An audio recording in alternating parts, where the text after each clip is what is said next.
Il est écrit, et quand il sera venu, imeandikwa hivi, naye akisha kuja, il prouvera au monde qu'il s'est égaré au sujet du péché, huyo atauhakikishia ulimwengu kwa habari ya dhambi, de ce qui est juste et du jugement de Dieu. na haki na hukumu. Amen. Amen. Amen. Amen. Acclamons le Seigneur, asseyez-vous. Tumpigie Bwana makofi. Ndio mwaweze kuketa chini. Dieu est amour. Amen. Bwana ni upendo. Amen. Quand le Seigneur Jésus-Christ arrivait à la fin de sa mission, kama Yesu Kristo alivyoelekea ukomoni katika huduma yake, il a commencé à parler du Saint-Esprit. alianza sasa kuongea kuhusu Roho Mtakatifu. Il annonçait la venue du Saint-Esprit, akaanza kuambia watu ujio wa Roho Mtakatifu, que lorsqu'il viendra, il convaincra le monde à ce qui concerne le péché. na akasema kwamba huyo Roho atakapokuja atawaambia mengi kuhusu masuala ya dhambi. En fait, le péché sont des infractions. Katika lugha nyingine, dhambi ni makosa unayofanya. C'est comme les infractions que nous commettons dans la société. Ni kama vile makosa tunayofanya katika maisha ya jamii. Chaque fois que vous commettez une infraction contre la loi, kila wakati unapofanya tendo kinyume ya sheria, vous serez arrêté et votre liberté sera supprimée. utashikwa na utapelekewa gerezani na hautakuwa huru tena. La liberté de tout un peuple est limitée par la loi. Na uhuru wa watu wote, kila taifa uhuru uko na vikomo vyake katika sheria. Regarde comme tu es là, tu es libre, tu viens à l'église. Ona kama leo uko huru, umekuja ibadani. Tu veux partout ton cœur désire. Unaenda popote unapotamani kwenda. Tu rencontres n'importe qui. Unakutana na mtu yeyote unayotaka kukutana naye. Tu achètes, tu sors et tu entres. Unaenda, unatoka na unarudi kama upendavyo. Tu prends toi-même tes propres décisions. Unachukua maamuzi yako wewe binafsi. Tu te sens parfaitement libre. Unajihisi kabisa kwamba uko huru. Tu n'es pas inquiété à qui que ce soit. Au sikitiki na jambo lolote. Mais dans tout ce que tu es en train de faire, lakini katika yote unayoyafanya, quelque part il y a la loi. Mahali fulani kuna sheria. Il y a la police. Kuna askari polisi. Il y a l'armée. Kuna askari jeshi. Il y a les institutions de la République. Kuna idara nyingi sana za usalama. Il y a la justice. Kuna pia kitengo cha haki. Tous préservent la loi du pays, le loi du pays. Hivyo vitengo vyote kazi kubwa ni kuhakikisha raia wanatii sheria ya nchi. La loi a prévu sur toutes les actions que na doit commettre. Hiyo sheria ya nchi imeweka kila kosa na adhabu yake. Admettons que tu sors et tu voles. Tuchukue mfano, umetoka na ukaiba. La loi va intervenir. Ukiiba tu moja kwa moja ni kama unaita sheria itende kazi kwako. En ce moment-là, tu ne seras plus libre. Na wakati huo sasa hautakuwa huru tena. Tu vas directement perdre ta liberté. Na utapoteza uhuru wako. Admettons que tu conduis ta voiture. Hebu tuchukue mfano, unaongoza gari lako. Et arrivé quelque part, tu vas heurter une personne. Na mahali fulani unamgonga mtu, unamkanyaga. La personne meurt à coup sûr. Na mtu anakufa papo hapo. La police arrive. Askari polisi watafika. Qu'est-ce qu'ils feront? Watafanya nini? Ils t'arrêteront. Watakushika. Directement, la liberté est sanctionnée. Na wanapokushika hapo hapo uhuru wako unaisha. La police ne va pas te demander. Polisi hawatakuuliza, est-ce que monsieur tu partais au travail? Je, bwana ulikuwa unaenda kazini? Tu avais un réunion spécial avec tes chefs? Je, ulikuwa na kikao cha kipekee na viongozi wa kazini kwenu? Est-ce que si tu ne pars pas, tu auras un problème au travail? Je, usipoenda utapata matatizo kazini? La police t'arrêtera seulement à cause de l'infraction. Polisi hawana haja ya kujua yote, watakuzuia na kukushika sababu umekosea. Au moment où tu as commis le faute, l'infraction t'arrête. Yani kwa sababu umefanya kosa, moja kwa moja lile kosa linawapa haki ya kukushika. Et sanctionné. Na hapo uhuru wako umeifika mwisho. Pourquoi? Parce que tu as. Kwa nini? Kwa sababu umefanya kosa. Transgresser la loi. Kwa sababu ulienda kinyume ya sheria. C'est pareil avec les péchés. Sasa hivyo ndivyo ilivyo pia na dhambi katika ulimwengu wa kiroho. Aussi sont des infractions. Dhambi ni kama vile pia kukosea sheria. Peu importe l'amour que Dieu peut nous montrer. Haijalishi upendo ambao Mungu anatupenda. Peu importe la bonté que Dieu peut nous montrer. Haijalishi uzuri ambao Mungu anatuonyesha. Peu importe tout ce que Dieu peut nous faire voir. Haijalishi yote ambayo Mungu aweza kututendea. Lorsque directement nous péchons. Unapofanya dhambi, notre liberté est sanctionnée. hapo hapo uhuru wako unaisha. Lorsque seulement nous péchons, Unapofanya dhambi, notre liberté est bloquée. uhuru wetu unafika mwisho wake. C'est pareil que tu peux être béni par Dieu. Ndivyo ilivyo pia, unaweza ukabarikiwe na Mungu, Tu peux recevoir beaucoup de richesses par Dieu. unaweza ukapata utajiri mwingi kutoka kwa Mungu, Mais les jours où tu offenses sa loi, lakini siku ambayo utakosea sheria zake, toutes ces possessions ne serviront plus à rien. hayo huu utajiri wote hautakusaidia chochote. Tu perdras tout ce que tu as.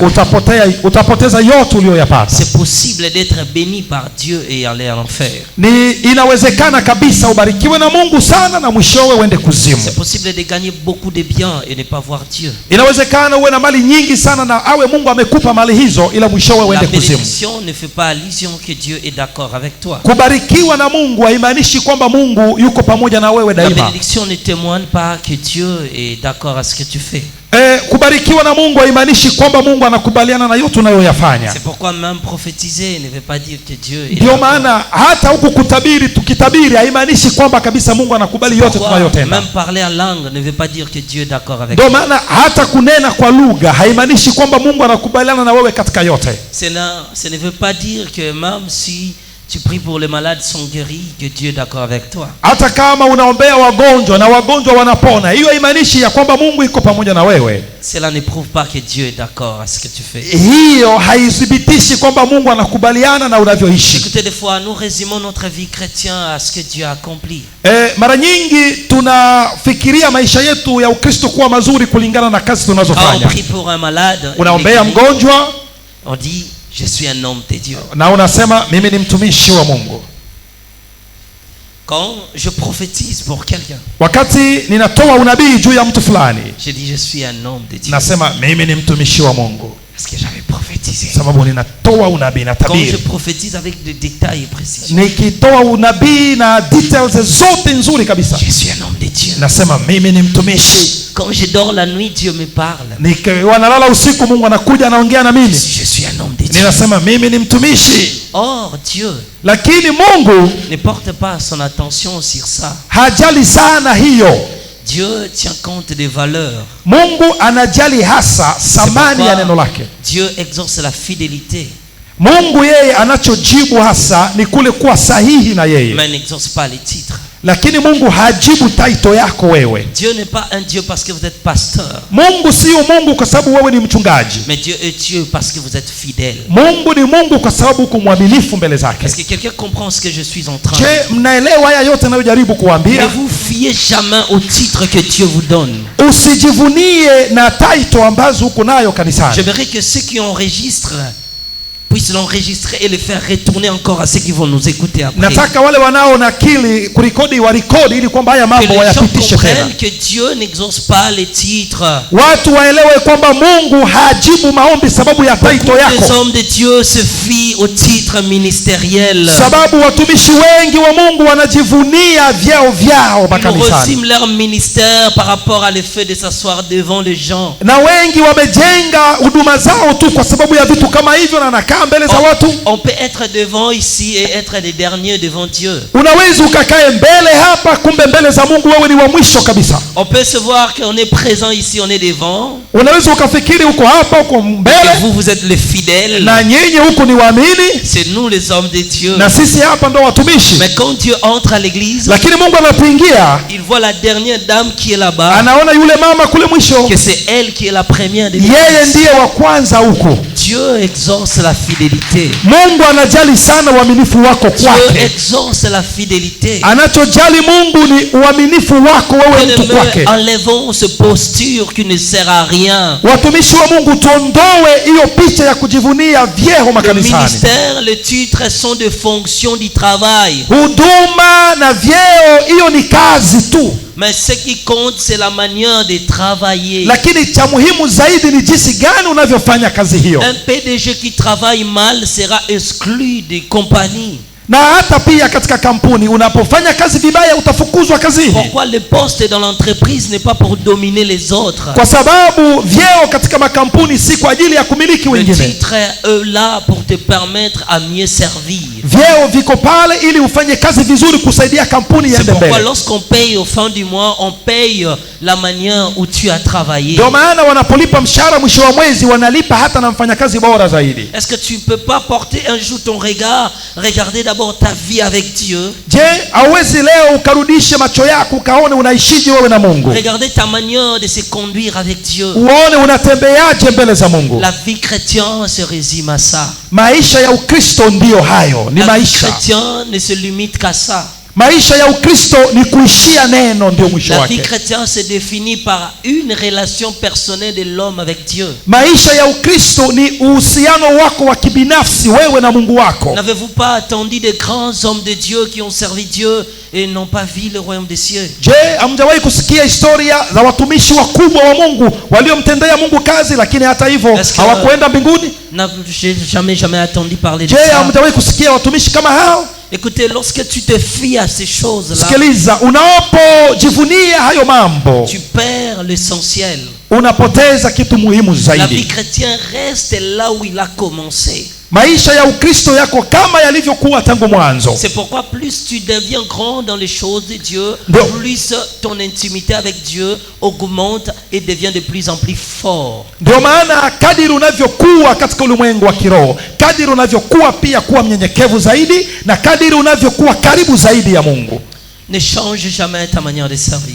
Usibadili hata namna yako ya kuvaa. Dieu n'a jamais été l'ami de ton père, de ta mère, et il ne sera jamais ton ami. Mungu hajawahi kuwa kamwe rafiki wa mwanadamu. Hakuwa rafiki wa baba yako wala ya mama yako, na hata kuwa pia hata rafiki yako. Il n'a jamais été leur ami et il ne sera jamais ton ami. Hajawahi kamwe kuwa rafiki yao na hata kuwa kamwe rafiki yako pia. Il dit dans Ésaïe 50, il dit, est-ce que tu pensais que je te ressemblais? Anasema katika kitabu cha Isaya 50, anasema, je, unafikiri mimi nafanana na wewe? Il y a, lorsqu'on est ministre de Dieu, on commence à faire des choses et on dit, ah, Dieu va se souvenir, je suis vraiment son serviteur.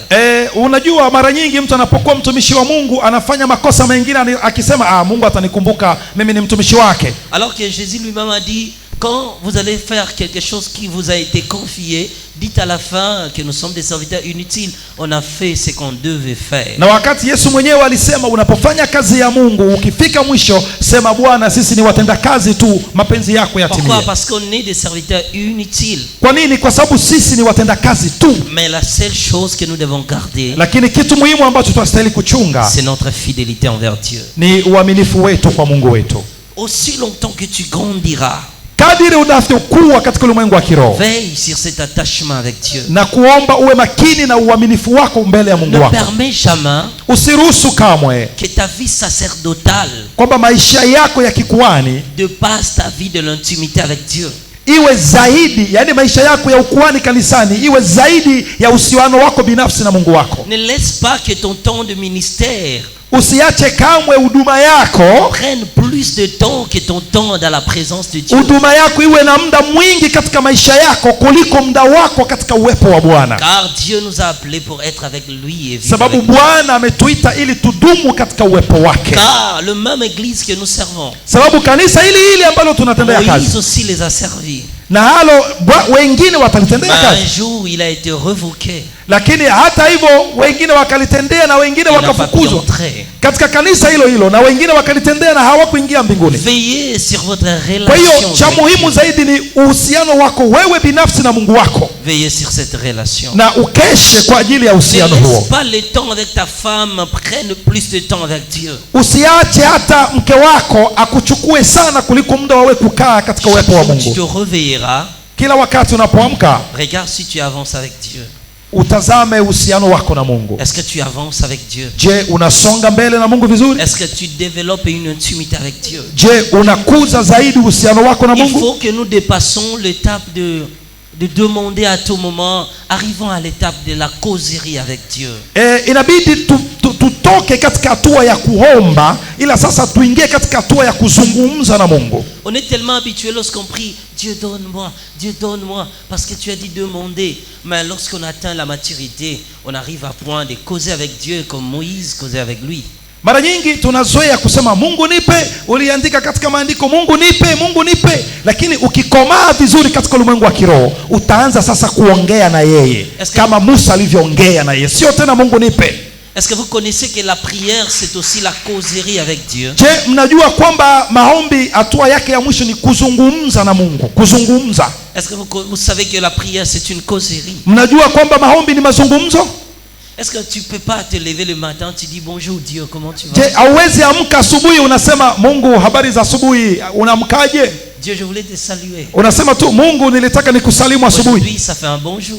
Na niliona singeenda bila kukuambia habari za asubuhi Mungu. Je voulais juste te confier ma journée. Na nimetaka Mungu pia nikukabidhi siku yangu hii ya leo. C'est-à-dire que maintenant je dois aller au travail. Na hivi Mungu nataka kwenda kazini. Dieu, est-ce que tu as quelques recommandations? Je, Mungu una kitu chochote unataka nikutendee leo? Parce que voilà ce que moi j'ai planifié. Sababu ona mipango yangu Mungu ni hii. J'ai préparé ceci et mimi cela. nimeandaa hiki na hiki. Est-ce que tu es vraiment d'accord à ce que je umekubaliana na mipango yangu hii Mungu? Je sais que tu as attendu. Nafikiri umenisikia Mungu. Même si je ne t'ai pas écouté. Hata kama sisikie sauti yako moja kwa moja. Je sais que tu guideras toutes mes décisions. Lakini najua utaniongoza katika hatua zangu zote.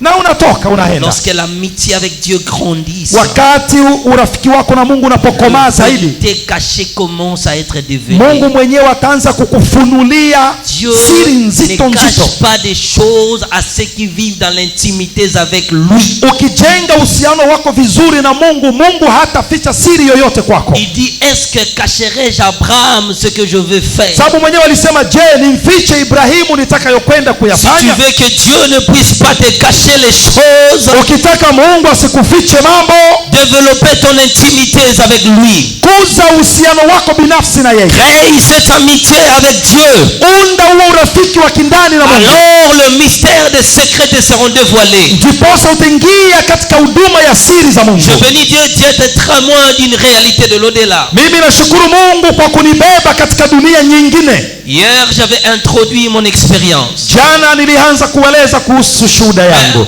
Je vous en prie, bien-aimés dans le Seigneur. Ndugu zangu katika Bwana, ninawasihi que hier c'était une rétrospective pour donner l'idée à ceux qui nous ont longtemps entendu parler de ça.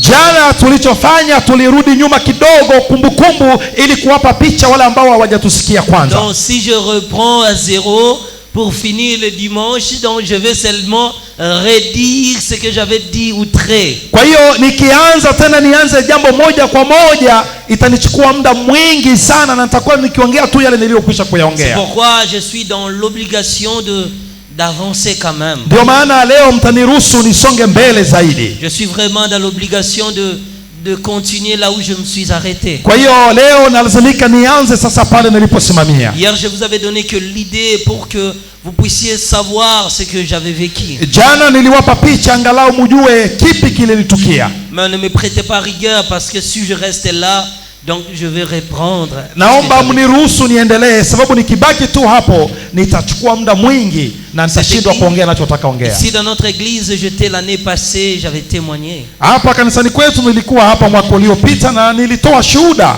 En tout cas pour ceux qui pour la première fois m'ont écouté. Kwa hiyo kwa wale ambao ni mara ya kwanza kunisikiliza, pour ceux qui m'ont écouté pour la première fois, kwa wale ambao ni mara ya kwanza kunisikiliza, je vous prie, je vous en prie, ninawasihi, si vous consultez notre chaîne Promova TV, muende, là vous allez voir tout le vidéo essentiel dont je parlais à la fois passée. Muende kwenye televisheni yetu Promova TV, mtaona mambo mengine kuhusu shuhuda ambao niliongea wakati uliopita. Mais ici, à l'époque où j'étais, lakini hapa kwa wakati ambao nipo, j'avais parlé de ce que j'avais parlé hier. Niliongea yale ambao niliongea jana. J'avais expliqué cette expérience. Nilieleza kitu hiki nilichokiona. J'avais parlé une partie de l'enfer et une partie du paradis. Niliongea sehemu fulani ya kuzimu na sehemu fulani ya paradiso. Ce que je vais faire aujourd'hui, c'est de rentrer au témoignage du paradis, et là où je vais m'arrêter, je pense dans les jours qui viennent, je vais introduire les expériences sur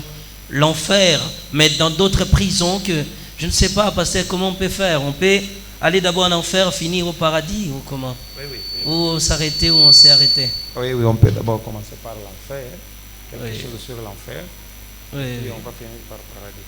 D'accord, bien-aimés dans le Seigneur. Amen. Amen, amen. Voilà. Comme je venais de le dire, Kama nilivyoongea la fois passée, je me suis limité au paradis. mwaka uliopita nilishia paradiso, Je parlais sur les conditions d'entrée au paradis. na pale nilikuwa nikiongea kuhusu shurti za kuingia paradiso, Et j'avais parlé aussi d'une moitié de l'enfer. na nikaongea pia sehemu kuhusu kuzimu. Mais le lieu de tourment ne peut pas précéder le lieu du bonheur. Lakini sasa mahali pa shida hapawezi kuwa mbele ya mahali pa raha, Parce que si je commence là où je me suis arrêté avec les paradis, sababu nikishia pale niliposimamia na paradiso, je serai dans l'obligation le vendredi de commencer l'enfer. Alors on vient déjà dans les bonnes choses et on revient dans les tourments. itanibidi tena kuongea kuhusu kuzimu baadaye, na huku tumeshatoka katika mambo mazuri. Alors tant mieux commencer avec l'enfer. Kwa hiyo mniruhusu nianze kuwashuhudia niliyoyaona Là où on kuzimu, s'est arrêté avec l'enfer. na baadaye tumalize na kuzimu. Et je pense qu'à partir, aujourd'hui c'est mardi, mercredi, à partir de jeudi ou vendredi, nous commencerons le paradis où on s'est arrêté et avancé. Na kuanza Alhamisi kuendelea, huenda tutaanza sasa paradiso. Alors bien aimé, dans la continuation plutôt de l'enfer. Basi wacha nianze kueleza kuhusu niliyoyaona huko kuzimu. L'année passée, j'avais expliqué ce que je venais de l'expliquer hier. Jana mwaka uliopita niliwaeleza kidogo kama gisi nilivyoeleza jana. Mais là où on s'est arrêté, les gens qui nous avaient écoutés, on avait avancé encore. Kwa hiyo pale tuliposimamia na wale ambao walitusikiliza jana, tulipiga hatua moja kidogo. Et à l'époque, nous étions arrêtés aux entrées de l'enfer. Na nafikiri tulisimamia katika milango ya kuingia kuzimu. C'est là où on va commencer aujourd'hui. Kwa hiyo leo sasa tutaanzia kwenye hiyo milango ya kuingia kuzimu. Kwa wale wanaoandika, ils peuvent écrire les entrées de l'enfer. mnaweza mkaandike malango ya kuzimu. C'est là où je commence mon témoignage. Kwa hiyo nitaanzia shuhuda hapo kwenye malango ya Ceux qui kuzimu. pour la première fois doivent se renseigner à ce qui était. Kwa hiyo wale ambao ni wageni watauliza sehemu iliyopita kwa wale tuliokuwa nao mwaka jana. Consulter la chaîne Promova TV. Na unaweza ukaenda hata Promova TV utasikia mengi tuliyoyaongea mwaka jana. Dans le Seigneur. Kwa hiyo ndugu katika Bwana, hier j'avais dit que mon corps était couché au sol.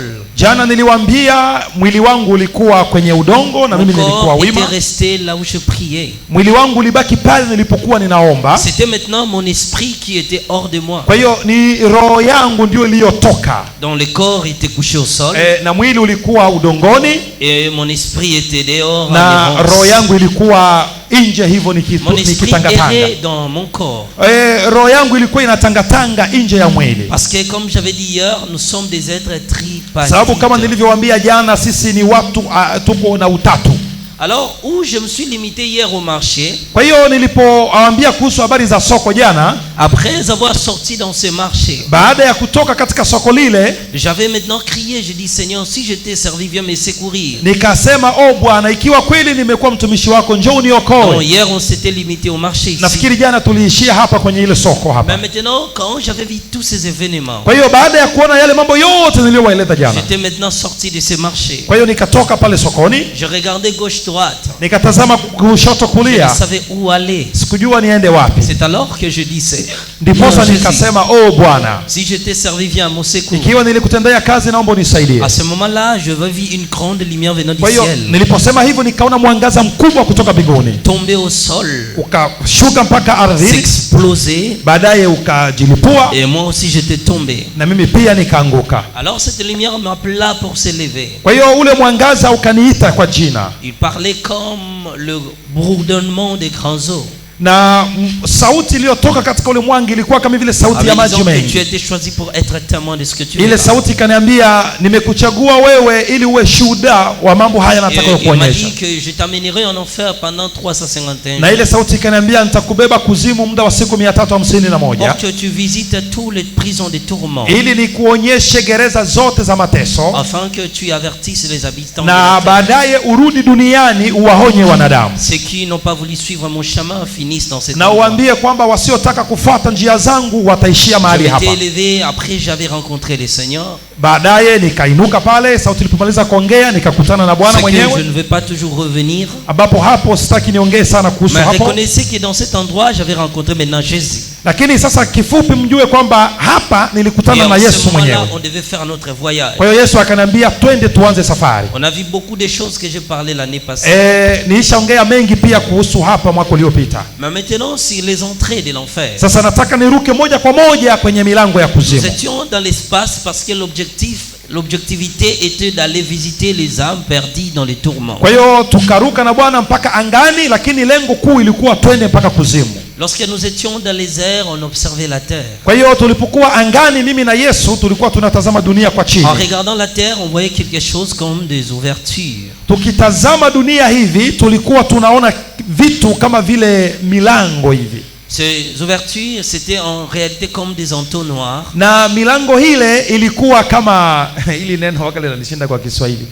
Ile entonnoir ile wauza mafuta ya taa zamani walikuwa wanatumia kwa kumimia mafuta kwenye koroboi zetu na kwenye taa. Nini? Keni. Yeah. Kulikuwa vitu kama vile keni vinazunguka juu ya dunia. Et ces choses-là se rétractaient maintenant. Na vile vitu vilikuwa mara vinapanuka hivi mara vinakutanana. Il s'est tourné et formé un trou central. Na vilikuwa vinazunguka na vinaacha shimo wazi. Et c'est comme ça que lorsqu'il formait un trou central, kwa hiyo vilipokutanana vikaacha tena shimo kubwa zaidi. Alors une main sortait dans le vide. Nikaona kunatoka mkono hivi katika anga. Et une voix sortait, disait livraison. Na sauti ikatoka ikasema ni wakati wa mapokezi. La voix provenait de ce trou. Sauti ilikuwa inatoka katika shimo lile. Alors de milliers des âmes étaient versées à l'intérieur. Iliposema ni wakati wa mapokezi, nikaona mamilioni ya nafsi zinadumbukizwa katika shimo lile. Des âmes étaient versées à l'intérieur. Mamilioni ya nafsi kadumbukizwa. J'ai été dans le froid.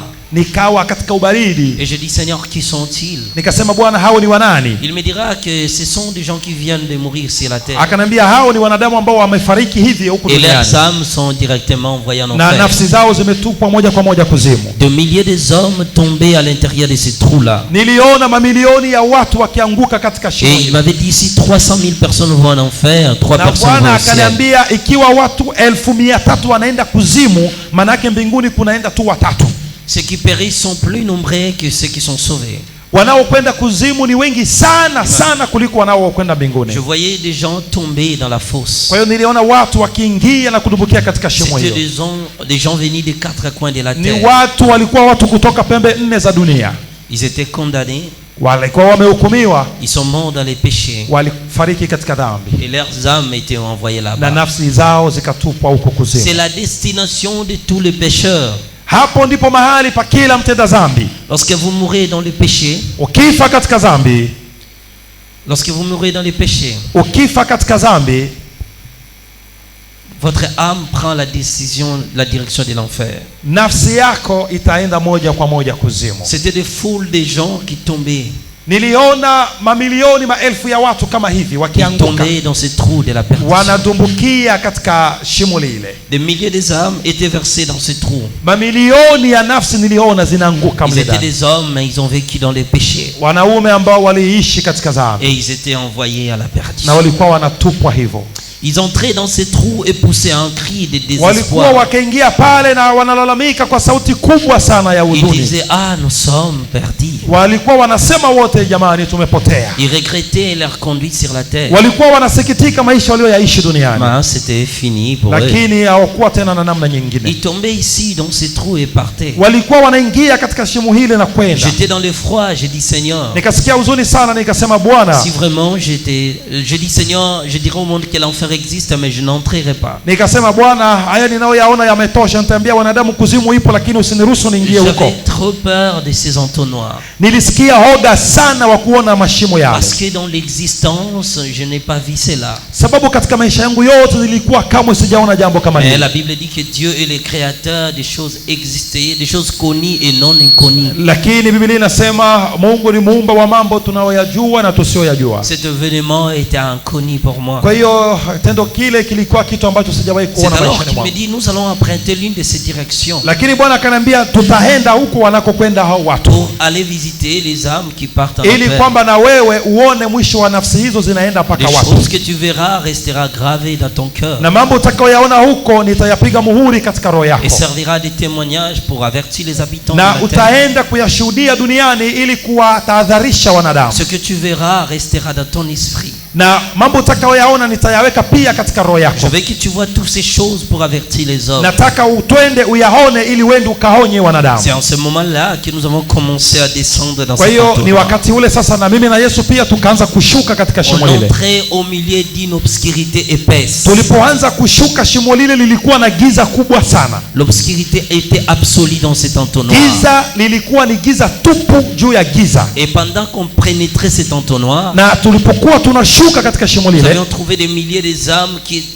des esprits maléfiques qui étaient attachés et encarcérés dans le mire. tulikuta mamilioni ya pepo zinafungwa minyororo katika vibambazi vya shimo Ces lile, esprits tourneux dans ce mire, na zile roho zilikuwa zinazunguka zunguka katika vile ils vibambazi, avaient toutes les formes maléfiques. na zilikuwa roho zenye aina maumbili tofauti. Ils avaient toutes les formes démoniaques. Walikuwa na maumbili aina tofauti tofauti ya kimapepo. C'était de grands et des démons géants. Niliona mapepo mazito majito, Leur corps était pourri.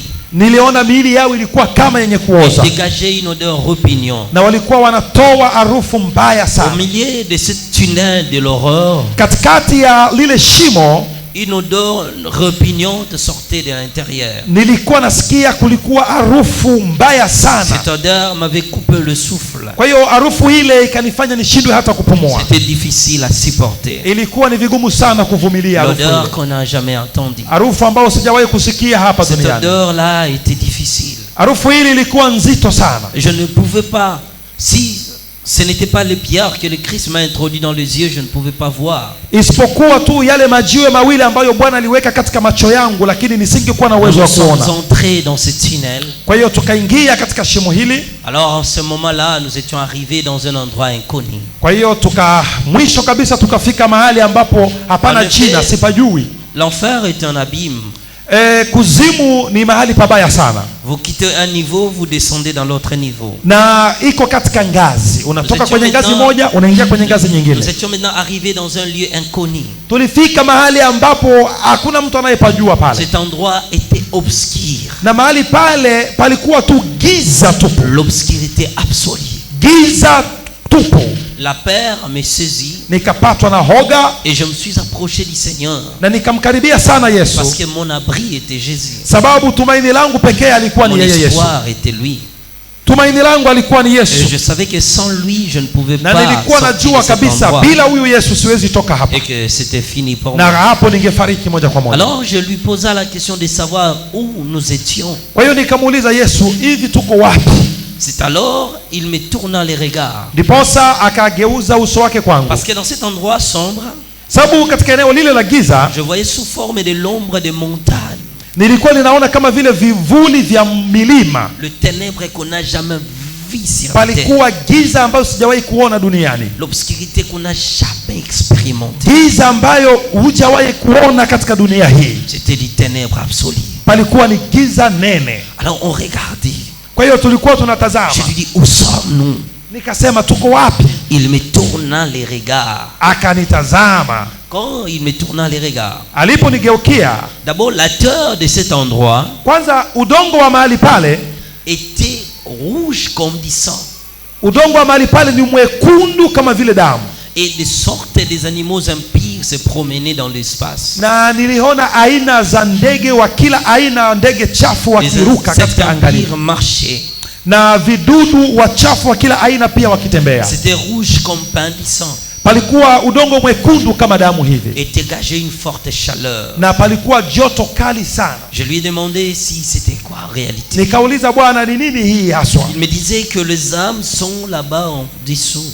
Akaniambia nafsi ziko huko chini zaidi. C'était la chaleur de l'enfer qui montait. Na ni joto la moto kutoka kule ndio linafanya uwekundu huu. Cet endroit était dans cet état. Ndio maana unaona huo udongo ni mwekundu hivi, ni joto la moto. Quand il m'a tourné les regards, basi aliponigeukia et que j'ai commencé à regarder, na nikaanza na mimi kutazama sasa, il me dit regarde là-bas plus loin. Akaniambia tazama kule mbali zaidi. Et quand je voyais très loin, na nilipotazama mbali zaidi, j'aperçus une foule immense, nikaona kikundi kikubwa qui était dans un fil d'attente, ambao walikuwa kwenye msururu.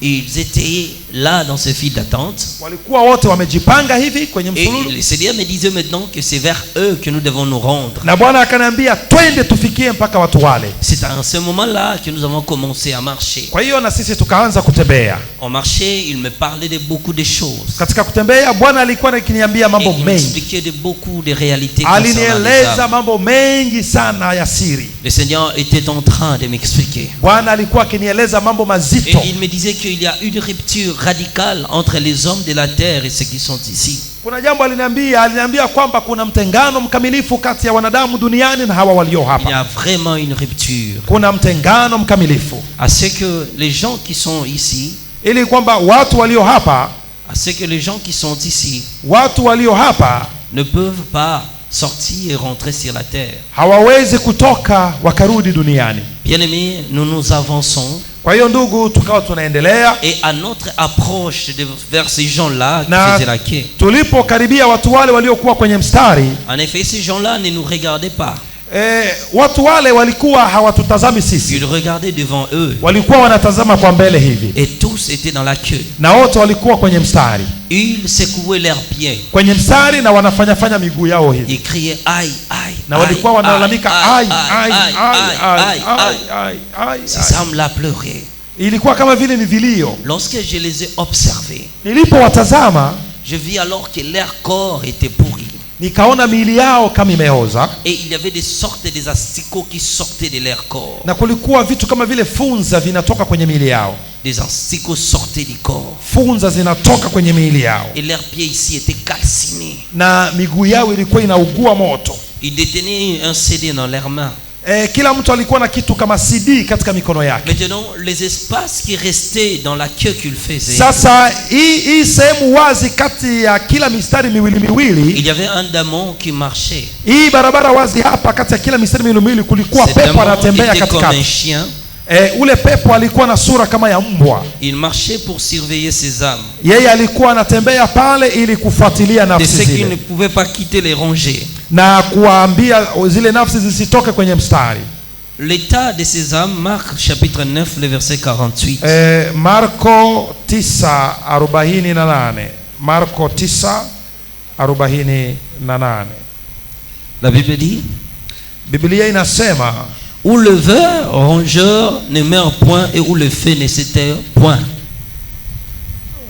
Marc 8:48. 8:48. Oui. Marko 8:48. 8:48. Marc 9:48. Oh, okay. Ambapo funza hawahozi na mili yao haiozi kamwe. Donc là où le ver ne meurt point. Yani ambapo funza hawahozi. Leur corps était pourri. Mili yao ilikuwa imehoza. C'était en réalité le corps du péché. Kusema kweli hii ilikuwa ni mihili ya dhambi. Le Seigneur me dira ceci. Bwana akaniambia hivi, l'âme et l'esprit n'ont pas un corps. Nafsi na roho havina mwili. Vous en souvenez de ce que Jésus a dit? Mnakumbuka kile alichosema Yesu? Que l'esprit n'a ni corps ni os. Kwamba roho haina mwili wala mifupa. Mais lorsque nous vivons sur la terre, lakini sasa tunapoishi hapa duniani, ceux qui acceptent Jésus-Christ, wanaomkubali Bwana Yesu Kristo, accomplit dans leur vie 1 Corinthiens chapitre 15. Wanatimiza katika maisha yao kile kimesemwa katika Wakorintho wa kwanza 1:15. Du Christ qui est le corps incorruptible. Wanavaa mwili wa Kristo ambao ni mwili usiohoza. C'est pourquoi la Bible dit nous revêtirons l'incorruptible. Ndio maana Biblia imesema kwamba tutavaa mwili usiohoza. Pourquoi? Parce que notre corps physique est appelé à la pourriture. Kwa nini? Kwa sababu huu mwili tulionao mwisho wake ni kuoza. Genèse chapitre 3 le verset 19, Dieu a dit Mwanzo que poussière retournera la 3:19 poussière. Bwana anasema wewe ni mavumbi, utarudi katika mavumbi. Mais maintenant les corps que l'âme portait dans cet endroit, Sasa mwili ambao nafsi inavaa mahali hapo, soit c'est les corps de ces gens-là étaient les corps qu'on appelle les corps de la corruption, les corps du péché. miili ambao walikuwa wamevaa ni ile miili inaitwa miili inayotendwa kulingana na dhambi unazozifanya.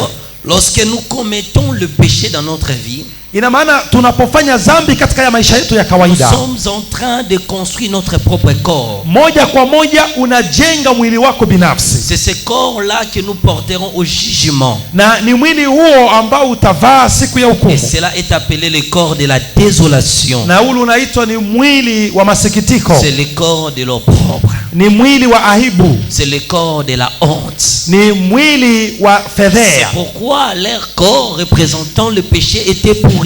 Ndio maana ile miili ikiwakilisha dhambi ilikuwa inaonekana kama imeoza. Alors, lorsqu'ils essayaient d'enlever ces asticots-là, Kwa hiyo kila walipojaribu kuondoa wale funza kwenye ils miili se yao, multipliaient et devenaient encore nombreux. akiondoa funza mmoja, wale funza wanaongezeka mamilioni zaidi, C'était des gros asticots comme ma main, comme ça. na walikuwa funza wakubwa hivi kama vidole vyangu hivi, Non, plutôt comme mes doigts.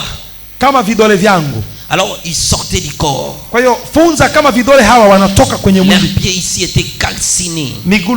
Miguu huku ilikuwa imeungua moto, Ils irradiaient une mauvaise odeur. na wanatoka harufu mbaya sana. Ils étaient trop choqués d'avoir ces corps. Walikuwa na masikitiko makubwa sana kwa Dans kuwa la na mwili kama hivi. déception d'avoir ces corps. Walikuwa katika fedheha kubwa kujikuta wako hivyo. Maintenant, lorsque une personne était fatiguée Kwa hiyo ilikuwa inafika tu mtu akiwa amechoka et pale, que voulait quitter le rangée, na kwamba anataka aondoke kwenye ule pour mstari se pencher un peu, ili kwamba ajipumzishe kidogo, le démon là avait une chaîne enflammée. yule pepo alikuwa na cheni yenye Il moto, frappait l'âme d'une personne. anapiga yule mtu ile cheni ya Et moto, partout où cette chaîne passait dans son na corps, mahali popote ambapo ile cheni inapita kwenye mwili wake, le corps pourrissait. ule mwili ulikuwa unaoza tena, Et quand ça pourrissait, na ulipokuwa ukioza, au lieu que le sang sorte, kuliko damu itoke, mais c'était des asticots qui sautaient.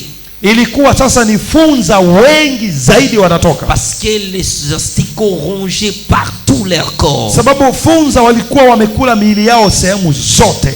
J'étais dans les chocs. Mwenyewe nilikuwa katika fedheha Voir kubwa, l'homme devenir pareil. kuona mwanadamu anakuwa Et hivi, que le péché pouvait leur faire ainsi. na kwamba dhambi kumbe inaweza Parce ikafanya mtu awe qu'ils ont hivi, péché sur la terre. kwa sababu alifanya dhambi Il duniani. n'y a pas une prison sur la terre qui a un tourment pareil. Hakuna gereza lolote duniani lenye mateso kama Il yale. n'y a pas un lieu où les hommes souffrent comme ça. Hakuna mahali duniani ambapo wanadamu wana taabu kama Même ile. Guantanamo aux États-Unis d'Amérique n'a jamais connu de tourment pareil à cet endroit. Hata Guantanamo ya Umarekani hawajapata taabu kama ile. C'était un tourment atroce. Pale kuna taabu mbaya sana. Alors je voulais m'enquérir de la situation, pourquoi ils étaient dans ce fil Kwa hiyo d'attente nikataka nijue kwa nini wale watu wako katika hali ile, et pourquoi ils restaient là. na kwa nini wako Le Seigneur pale. me disait que le reste c'est pour la vérification de leur nom. Bwana akanambia wamebaki kwenye mstari vile ili wachunguzwe majina yao. Les autres essayaient de se débarrasser de leur CD. Wengine walikuwa wanajaribu kuondoa zile CD mikononi mwao, Mais ils n'avaient pas le pouvoir d'enlever cela dans leurs mains. lakini hawakokuwa na uwezo wa kuondoa zile CD katika mikono Malgré yao. qu'ils secouaient comme ça leurs mains, Hata walikuwa wanafanya mikono yao hivi, ces CD-là ne pouvaient pas s'enlever. hiyo CD isingetoka, Ils ne pouvaient pas s'en débarrasser. hawangeweza kutengana nayo. Ces CD étaient collés, CD ilikuwa pale inabaki, collés dans leurs mains. inabaki katika mikono yao. Alors, bien-aimés dans le Seigneur, Kwa hiyo ndugu katika Bwana, j'ai posé le Seigneur la question de savoir nikauliza Bwana swali, pourquoi ces âmes avaient des CD dans leurs mains. kwa nini hawa kila mtu ana CD mikononi Il mwake? me dit, ces CD-là Akanambia hizo CD, sont de testament de l'existence. hizo CD ni ushuhuda wa maisha walioishi duniani. Écoutez, David dit ceci. Sikiliza, Daudi anasema hivi, Psaume 119, Zaburi Psaume 139. Zaburi 139.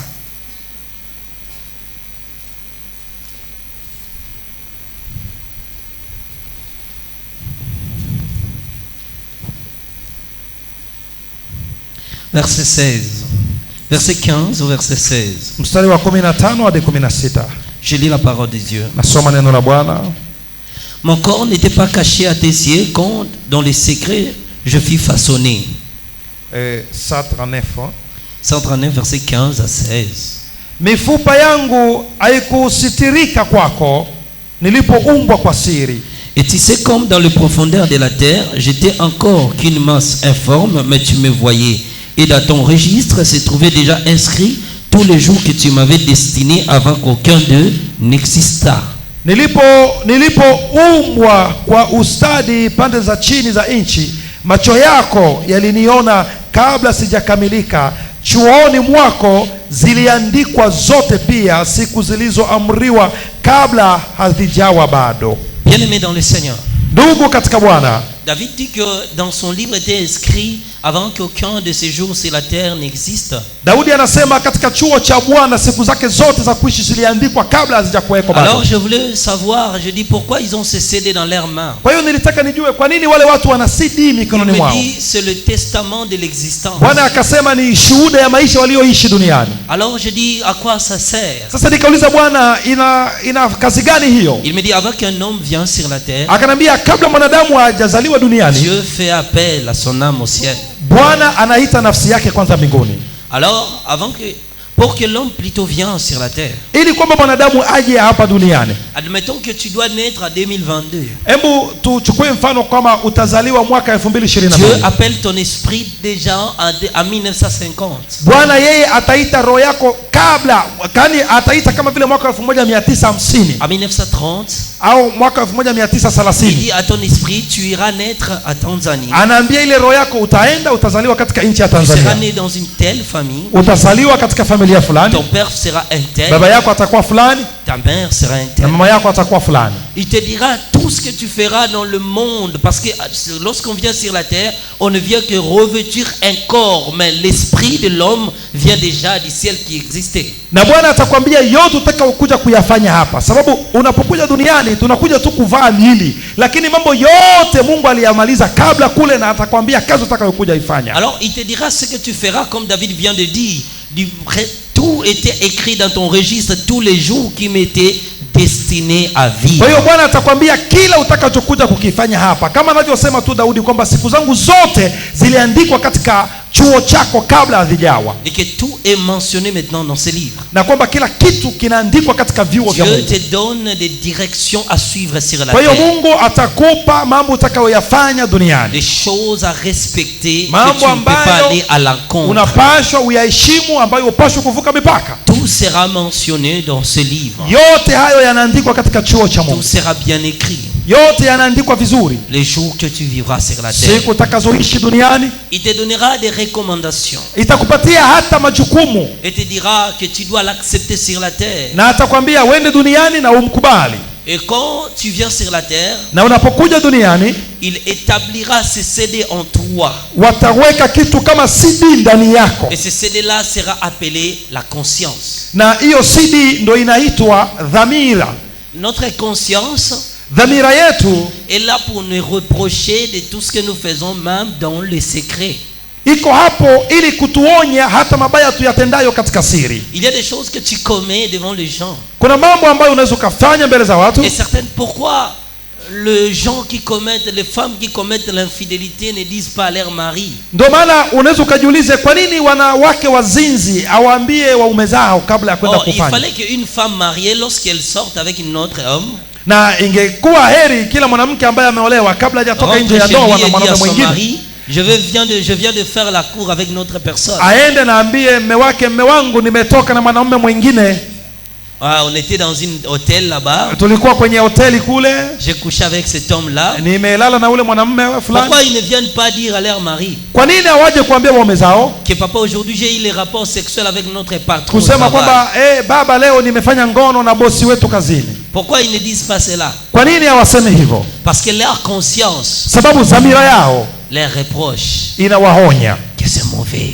Umetenda vibaya. Tu ne pouvais pas le faire. usingefanya hivyo. Mais il garde cela dans son cœur. Lakini anachunga hiyo siri yake moyoni. Il reste dans sa conscience. Lakini hata hivyo inabaki katika dhamira yake. Alors cette conscience là, sasa hiyo dhamira yako hiyo est le testament du jugement de Dieu qui enregistre les infractions que tu commets. Ndiyo shuhuda ambayo itashuhudia maisha unayoishi duniani. De même, tu te souviens le jour où tu as trompé ton mari. Na sababu utakumbuka hata siku ambayo ulidanganya mume wako. Cela prouve que cela est enregistré dans ce CD. Kama bado unaikumbuka, ina maana imenakiliwa katika CD yako. Il est gravé dans ta conscience, tu ne peux na pas aller. Iko katika dhamira yako na hauwezi kwepa hiyo. Il reste en toi. Na itabaki ndani yako. Oh, la Bible dit dans Romains chapitre 2. Na Biblia inasema katika kitabu cha Warumi sura ya 2. Romains chapitre 2. Warumi sura ya 2.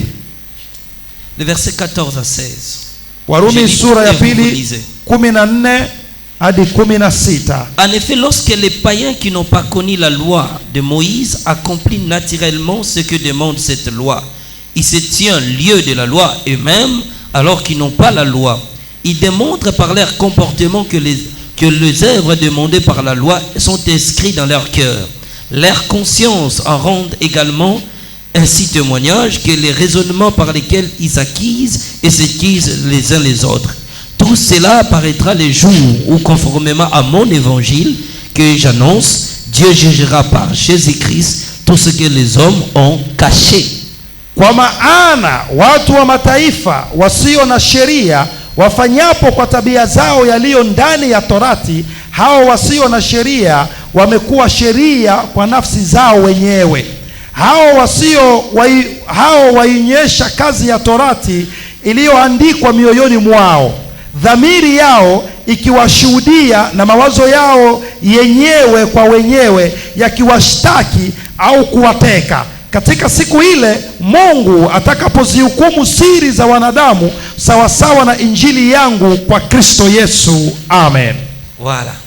Donc il prouve que dans la conscience de l'homme tout est caché. Hiyo inathibitisha kwamba katika dhamiri ya kila mtu kuna fichwa mambo yako yote. Il dit c'est ça le testament de l'existence. Bwana akanambia hiyo ndiyo shuhuda ya maisha ya mwanadamu. Qui enregistre toutes les actions que tu commets. Ambayo inanakili mambo yote unayoyafanya. Malgré que tu n'as dit à personne. Hata kama hukuambia mtu yoyote. Tu arrives à ne pas le dire à quelqu'un parce que tu connais que c'est mauvais. Na umeamua usiambie mtu yoyote sababu unajua ni mbaya. C'est pourquoi toutes ces actions sont enregistrées dans notre conscience. Ndio maana mambo yote hayo yamebaki katika dhamiri yako. Alors il dit le jour où tu as menti, tu as volé, tu es allé à l'hôtel, cela enregistré. Kwa hiyo siku uliyosema uongo, ukaenda hotelini, ukaiba, hiyo dhamira ina rekodi. Tu mourras, tu partiras maintenant avec cette conscience dans tes mains. Sasa utakapofariki utaenda na dhamira hiyo kama CD mikononi mwako. Pour montrer à Dieu tout ce que tu as fait sur la terre. Ili kuonyesha Bwana matendo uliyoyatenda duniani. Le Seigneur Jésus-Christ était en train de m'expliquer. Hayo ndio Yesu alikuwa akinieleza. Alors qu'on regardait ces âmes qui étaient dans le fil d'attente. Kwa hiyo sasa tulikuwa tukitazama zile nafsi ambazo zilikuwa kwenye mstari. Ils secouaient leurs pieds. Walikuwa wanafanya miguu yao hivi na kulia. Et leurs pieds étaient consumés par le feu. Na miguu yao ilikuwa inaugua moto. Jusqu'à ce que dans notre avancée nous sommes arrivés devant. Hadi tukasonga mbele mpaka tukafika mbele. Souvenez-vous que j'avais dit nous sommes venus derrière leur dos. Kumbukeni nimewaambia sisi tumetoka nyuma ya migongo yao. Et que eux regardaient devant. Na wao walikuwa wakitazama kwa mbele hivi. Maintenant le Seigneur quand il me parlait on continuait à marcher. Bwana alikuwa akinieleza haya yote na tunaendelea kutembea pole pole. C'est comme ça que nous sommes arrivés jusqu'au devant. Basi katika kule kutembea tukafika mpaka mbele. Dans la direction où regardaient tous ces âmes là. Na tukaanza sasa kutazama zile nafsi hivi. Lorsque nous sommes arrivés devant, on se tenait à côté. Kwa hiyo tukaenda tukasimama pembezoni kidogo. Et le Seigneur me disait regardez comment les choses passent pour voir comment ces âmes sont envoyées dans les tourments. Sasa Bwana akanambia nataka ukae hapo uone jinsi gani nafsi zitakavyohukumiwa na kutupwa kuzimu. Il insistait à la repentance de son peuple de se repentir de leurs péchés. Hayo yote Bwana aliniambia ili nije niwaambie nyinyi mtubu dhambi zenu. Alors devant eux nous avons trouvé il y avait un démon assis devant. Sasa ilikuwa hivi, pale mbele kulikuwa pepo moja anakaa chini. C'était un monstre mystérieuse. Ilikuwa ni kiumbe kimoja cha kushangaza. Il portait une robe bleue tachetée et attachée encastrée dans son corps. Alikuwa na kanzu moja ya rangi ya blue ambayo ina madoa madoa na imebana sana kwenye mwili wake. Et devant lui, il y avait une table très élancée. Na mbele yake kulikuwa meza ndefu sana hivi. Cette table était très longue. Meza ile ilikuwa ndefu. Et sur cette table, il y avait maintenant des livres, écrits des livres de condamnation des morts. Na juu ya meza ile kulikuwa vitabu ambavyo vinaandikwa vitabu vya hukumu. À côté de lui, il y avait un écran géant. Pembeni ya yule pepo hivi pembezoni palikuwa na skrini kubwa hivi. Et derrière lui, il y avait un grand portail. Na nyuma yake kulikuwa mlango mkubwa. Et dans l'espace, le démon volait en espace. Na anga hivi juu yake kulikuwa mapepo yanarukaruka. Et ces démons-là se moquaient des hommes. Na yale mapepo yalikuwa yakichekelea wanadamu. Il leur disait, réjouissez-vous ici, c'est votre royaume pour l'éternité. Ikiwachekelea wanadamu na kusema mfurahie hapa, hii ndio ufalme wenu. Tu dois voir ces choses pour dire aux habitants de la terre. Kwa hiyo Bwana akaniambia kaa hapo uone hukumu itakavyokuwa ili wewe waonye wanadamu. Alors il m'expliqua que ce démon Michael que tu es en train de voir. Bwana akaniambia huyu unayeona hapo ni pepo anaitwa Mikaeli. Il était un ange à l'époque. Na yeye huyo Mikaeli zamani alikuwa malaika. Il confectionnait des vêtements des anges au ciel. Na kazi yake huyo malaika alikuwa akitengeneza nguo za watu mbinguni. Jusqu'à la corruption du diable. Mpaka pale shetani alipomdanganya. Il a été séduit et jeté. Yeye pia akatupwa na pamoja na ibilisi. Il a été puni pour rester ici. Ndio maana hukumu yake amepewa adhabu ya kukaa hapa. Afin de vérifier les actions des hommes. Kazi yake kubwa hapa ni kuchunguza matendo ya wanadamu. Et de les amener dans leurs chambres respectives. Na kupeleka kila mtu katika chumba chake kulingana na dhambi yake. Il me dit les 351 prisons d'ici. Akanambia hapa kuna gereza 351. Sont les 351 sortes de péchés que les hommes commettent sur la terre. Na hizi gereza 351 ni sawa sawa na dhambi 351 wanazozifanya duniani wanadamu. Sont les 351 sortes de péchés qui existent. Yaani ni aina ya dhambi 351. On t'établira dans cette prison. Kwa hiyo watakuweka katika magereza hayo par rapport au péché le plus influent. Kulingana na dhambi iliyokuwa na ushawishi mwingi katika maisha yako. Chaque âme était appelée à son tour. Kwa hiyo pale kila nafsi ilikuwa inaitwa moja moja. Et nous étions arrivés au tour où on appelait un petit enfant de Kwa hiyo ikafika wakati nikaona anaitwa mtoto mdogo hivi. Cet enfant plairait le nom de son père et de sa mère. Yule mtoto alikuwa analia akitaja jina la baba yake na mama yake. Se moquait de lui. Na mapepo yakimchekelea yule mtoto. Lorsque tu étais en vie, tes parents ne furent pas capables de te retenir. Yakimwambia wewe unalia baba yako na mama yako hapa, mbona ulipokuwa mzima baba yako na mama yako hawakukuokoa? Ici pour te sauver. Na unafikiri watafika hapa kuja kukuokoa na walishindwa kukuokoa ulipokuwa duniani? Ils ne viendront certainement pas. Hawatafika hapa baba yako na mama yako. Avant que je puisse continuer, kabla sijaendelea hapa, je vais vous montrer un film. Nataka muone kapicha kadogo qui vous donnera l'idée de ce que je suis en train de parler. Ambayo itawapa angalau wazo ya kile nataka niongee. Et dans le main de cet enfant, katika mikono ya mtoto yule, le CD était condamné. Niliona CD yake iko. Lorsque Michael lui a dit que tu as été condamné pour avoir vu la nudité de tes parents. Michael akamwambia yule mtoto unahukumiwa sababu uliona uchi wa wazazi wako. Et que lui n'avait pas accepté. Na yule mtoto akakataa akasema hapana. Alors Michael retira son CD. Kwa hiyo Michael akachukua ile CD kutoka mikono ya yule mtoto dans la télévision. Na wakaiweka kwenye television. Voici comment les hommes partent à la perdition. Sasa nataka muone jinsi gani watu wanavyoenda. Donc ce que je suis en train de vous parler, c'est lorsqu'une personne meurt et part directement en enfer. Kwa hiyo hii ninayowaambia ni mtu anapofariki na kwenda moja kwa moja kuzimu. Il n'y a pas un lieu de repos. Kule hakuna mahali pa mapumziko. Le repos n'existe qu'en mourant en Christ. Mapumziko pekee ni pale unapokufa katika Kristo. Regardez cet homme. Tazameni mtu huyu. Il prenait l'alcool. Anakunywa pombe. Là-bas, Michael te montrera dans ta télévision les actes que tu as commis sur la terre. Sasa kule kuzimu ule Mikaeli atakuonyesha matendo yote uliyoyafanya duniani. Il jouait aux jeux d'hasard. Walikuwa wakicheza michezo ya kamari. Il est tombé malade. Siku moja akaumwa. Il a fait de mal à beaucoup de personnes. Huyu alitendea watu wengi sana mabaya. Il meurt. Baadaye akafariki. Vous qui dites oh la personne est mère va te reposer en paix. Regarde. Nyinyi ambao mtu akifa mnasema oh rest in peace, ukae kwa amani. Quand on meurt dans le péché, ton âme sort du corps. Mtu akifa katika dhambi hakuna amani.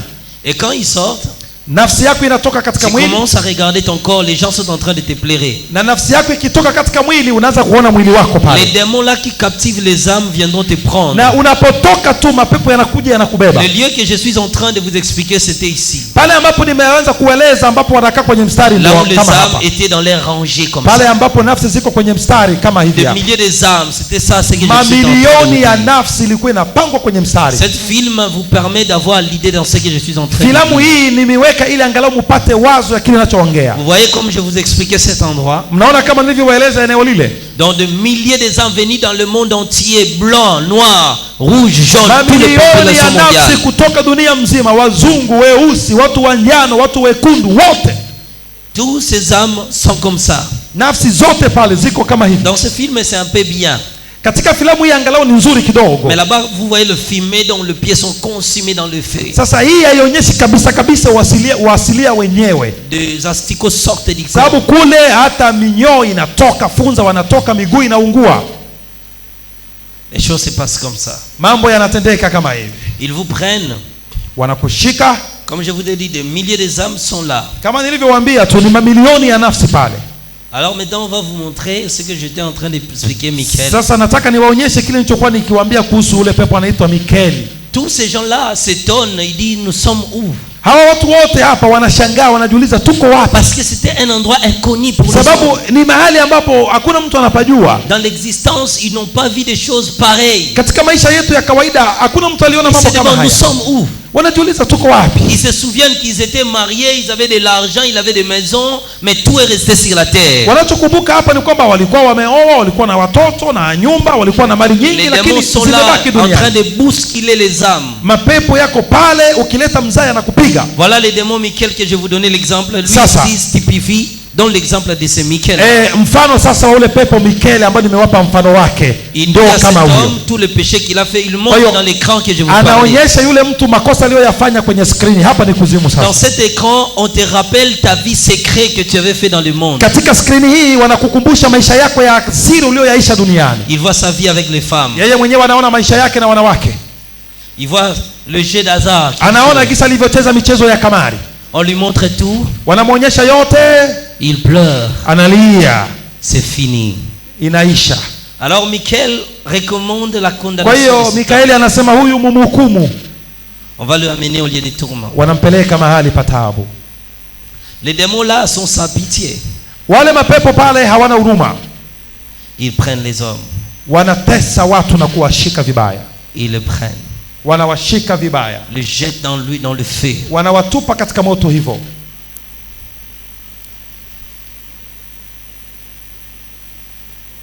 Regardez. Mtazame tu.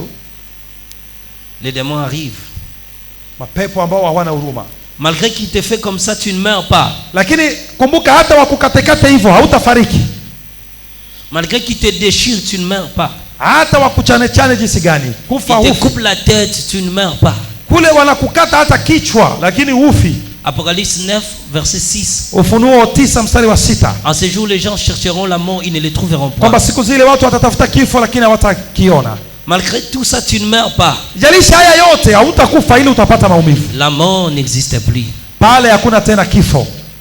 Mais la lumière, il fait très sombre. Tuwekee mwangaza ndugu, naona giza imekuwa nyingi sana. On peut allumer. Ça se voit. Malgré tout ça, tu ne meurs pas. Jalishi tabu yote hiyo lakini hautakufa. On enlève la peau, tu ne meurs pas. Wanakuondoa ngozi ya mwili, hautakufa hata hivyo. Et subissez un grand tourment. Watu wanapata shida huko. On t'enlève la peau, Wanakuondoa ngozi, tu ne meurs pas. hautakufa hata hivyo.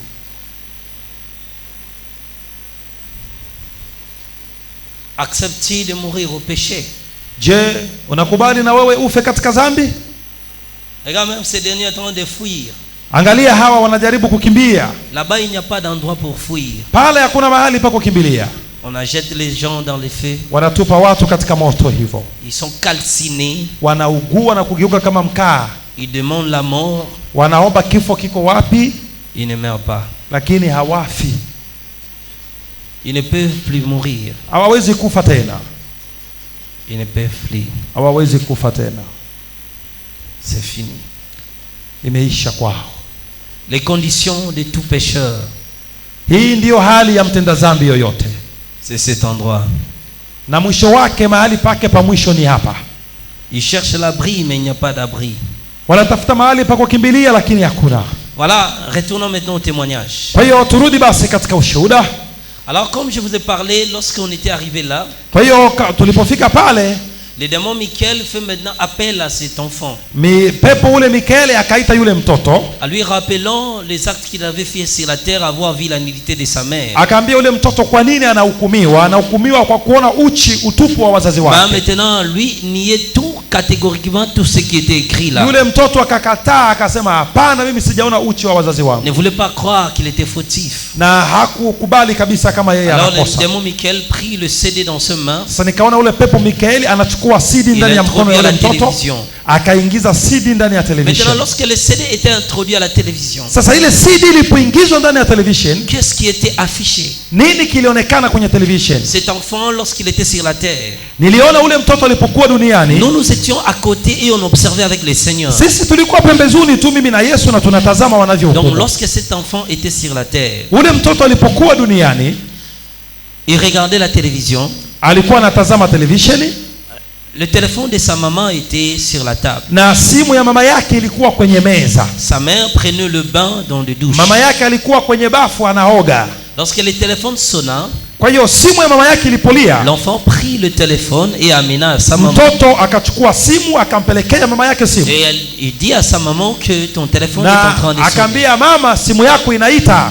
Sa mère qui se baignait était nue à l'intérieur. Mama yake alikuwa anakoga ndani ya bafu na alikuwa uchi. Au lieu même de dire à son enfant d'attendre qu'elle finisse de se baigner, kuliko kuambia mtoto wake subiri, ni bado ninakoga, elle ouvrit lentement la porte. Yeye akafungua mlango sehemu ndogo hivi, et fit sortir sa main avec justesse, na akatosha tu mkono hivi, en demandant à l'enfant de lui donner le téléphone. Na akaambia mtoto, nipe hiyo simu niongee na huyo mtu. Maintenant lorsque l'enfant voulait lui donner le téléphone, sasa mtoto alipotaka kumpa mama yake simu, apposant un pied en avant, alikaweka mguu mmoja mbele, cet enfant va glisser. Ule mtoto akatereza. Et quand il glisse, na alipotereza, il va maintenant heurter la porte. Akagonga ule mlango wa bafu. À tel point que la porte s'ouvrit, kiasi kwamba mlango wote ukafunguka na mama yake naye pia akaanguka mle ndani. Kwa hiyo wote wawili walipoanguka, waliposimama, il vit directement sa maman qui se mtoto katika hali ile ya kuanguka akaona utupu wa mama yake. D'avoir vu la nudité de sa mère. Sasa kwa kosa lile tu la ule mtoto kuona utupu wa mama yake, la télévision était bloquée, la condamnation. Pale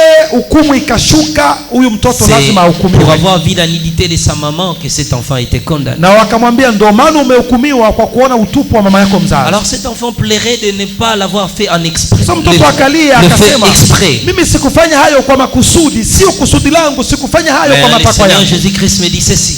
Lakini Yesu hapo akaniambia hivi, 75% des hommes qui sont là-bas, akaniambia 70% ya nafsi zinazohukumiwa hapa ne se rendent compte qu'après la mort, hawakuwa wanajua kwamba baada ya kifo que certaines choses qu'ils ont commis étaient des péchés, kwamba wataenda kuzimu, sababu baadhi ya mambo walioyafanya hawakujua kama ni dhambi. Et ceux qui pêchent inconsciemment, haijalishi utende dhambi bila wewe kujua, et ceux qui pêchent consciemment, yani utende dhambi bila kujua na utende dhambi umejua, wote nyote ni kuzimu. Parce que Moïse l'a dit dans sa loi. Sababu Musa pia alisema hilo katika sheria zake. Lorsque vous pécherez, mtakapotenda dhambi, en commettant un péché involontaire, mkitenda dhambi isiyo ya hiari, en vous rendant ainsi coupable, hivyo mtawajibika. Regardez les versets. Hebu tusome hiyo versi.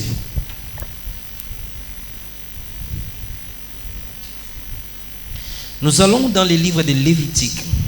Tunaenda katika kitabu cha mambo ya Walawi. Écoutez bien. Sikiliza vizuri hapa.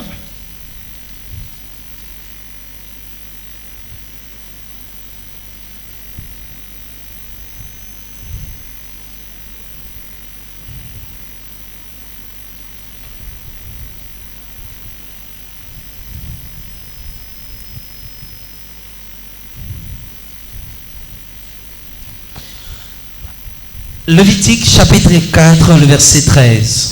Walawi sura ya 4 mstari wa 13. Si c'est l'ensemble de la communauté d'Israël qui s'est rendu coupable d'un péché involontaire, na kama mkutano mzima wa Israeli ukifanya dhambi na jambo lenyewe likayafichama macho ya huo mkutano, nao wamefanya mojawapo katika mambo yaliyozuiliwa, na Bwana, si sans le savoir, l'Assemblée a fait une chose que l'Éternel a défendue dans ses communautés, c'est ainsi ils sont rendus coupables. Kwamba wasiyafanye nao wamepata hatia. Donc, nous voyons dans ces versets que l'homme se rend coupable même d'un péché involontaire. Yani katika versi hiyo tunaona mtu atahukumiwa hata kwa kosa aliyofanya isiyo ya makusudi.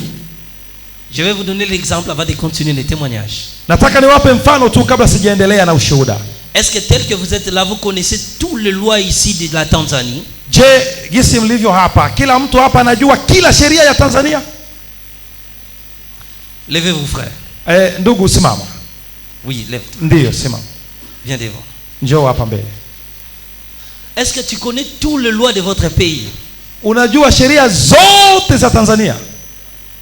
Non. Est-ce que tu connais la loi de votre pays qui dit si tu dépasses le borne de limite de ta parcelle, la loi prévoit telle sanction? Est-ce que tu les connais? Je, unajua adhabu ambayo sheria ya Tanzania imeweka ukitamka mipaka ya uwanja wako? Adhabu ambayo utapata kulingana na sheria ukitamka mipaka ya uwanja wako. Comment tu ne connais pas? Sasa haujui sheria hata kidogo kidogo kama hiyo. Tu achètes ta parcelle qui se limite ici. Unanunua uwanja wako, mpaka wako ni hapa. Mais toi tu dis, lakini wewe unasema m'avancer jusqu'ici. Mimi nitasonga mbele mpaka hapa. Est-ce que cette distance là, je, hii eneo nyingine ambayo umejiongezea hapa, la loi qui prévoit la limite de tout le parcelle, sheria hayo imeshakuwekea mpaka wa uwanja wako, et lorsque toi tu dépasses, est-ce na que wewe, tu sais que la loi dit pour ça? Unapoenda zaidi ya ule mpaka wako, est-ce que tu sais sheria inasema nini kuhusu hilo? Unajua? Il ne sait pas. Hajui. Mais maintenant il achète sa parcelle. Sasa sikiliza mfano, akinunua huo uwanja, sa parcelle s'est limitée ici, uwanja wake unaishia hapa. Lui il a avancé son borne, na yeye akipeleka anachukua uwanja mwingine zaidi. Le voisin l'a vu, yule jirani aliyemuona, le voisin dit non, là c'est ma limite. Sheria, jirani atamwambia hapana, hapo sasa ni uwanja wangu. Il part l'accuser en justice. Jirani anaenda mpaka kumustaki kwenye vyombo vya sheria. Est-ce que le juge lui demandera, est-ce que tu connais ce que la loi dit pour ça? Sasa hakimu unafikiri atakuwa na muda wa kujua kama yeye anajua au hajui sheria inasemaje pale? Il dit au juge, ah non, je ne sais pas ce que la loi dit, c'est pourquoi je l'ai fait. Au yeye atambia, hakimu unajua mimi sijui sheria ndio maana nilichukua ile sehemu. Est-ce que le juge lui dira, rentre chez toi à la maison parce que tu ne savais pas? Pardonne parce qu'il ne savait pas ce que la loi dit. Hakimu atamwambia, okay, kwa gisi ulikuwa hujui sheria basi rudi nyumbani tunakusamea sababu ulikuwa haujui sheria. Hakimu atamwambia hivyo?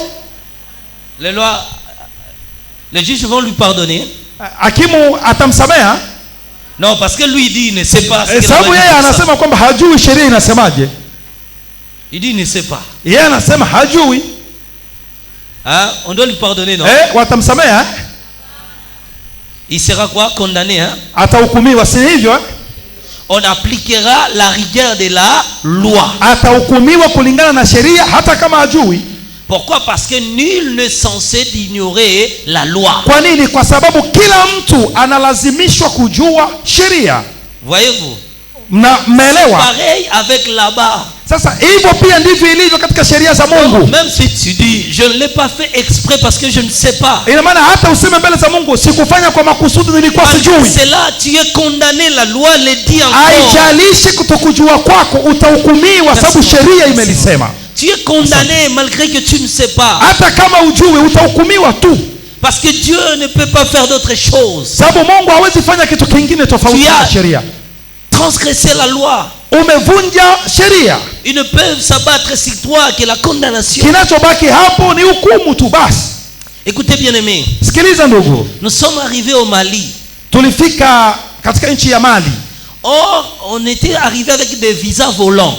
Na sisi tulifika na holiday visa. Donc quand vous arrivez, ina maana unapofika, on devait directement aller à l'immigration pour prendre les cachets sur le passeport. Kwa gisi tulikuwa na holiday electronic visa, ingibidi twende kwenye immigration office watupigie muhuri ndani ya passport. Mais nous, puisqu'on était déjà sortis, on savait que c'est tout.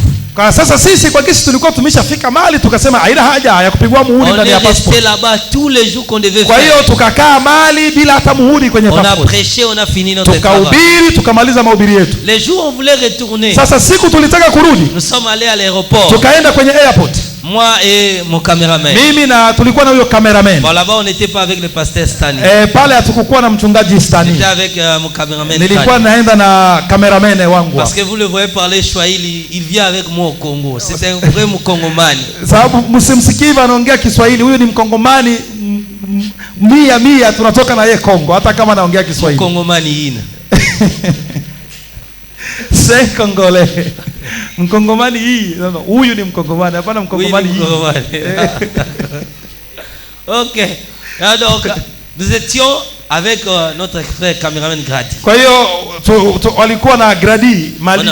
On a fini de faire notre travail. Kamaliza kufanya kazi. C'était le jour de rentrée. Ilikuwa saa siku ya kurudi. On est arrivé à l'aéroport avec nos passeports. Tukafika airport na passport zetu. Avec nos visas volala. Tukiwa na zile electronic visa zetu kwenye simu. On a fait nos démarches possibles. Kwa hiyo tukajaribu kufanya kila tuwezacho. On arrive au dernier poste pour montrer cela. Tunafika kwenye kitengo cha mwisho kuonyesha hizo visa.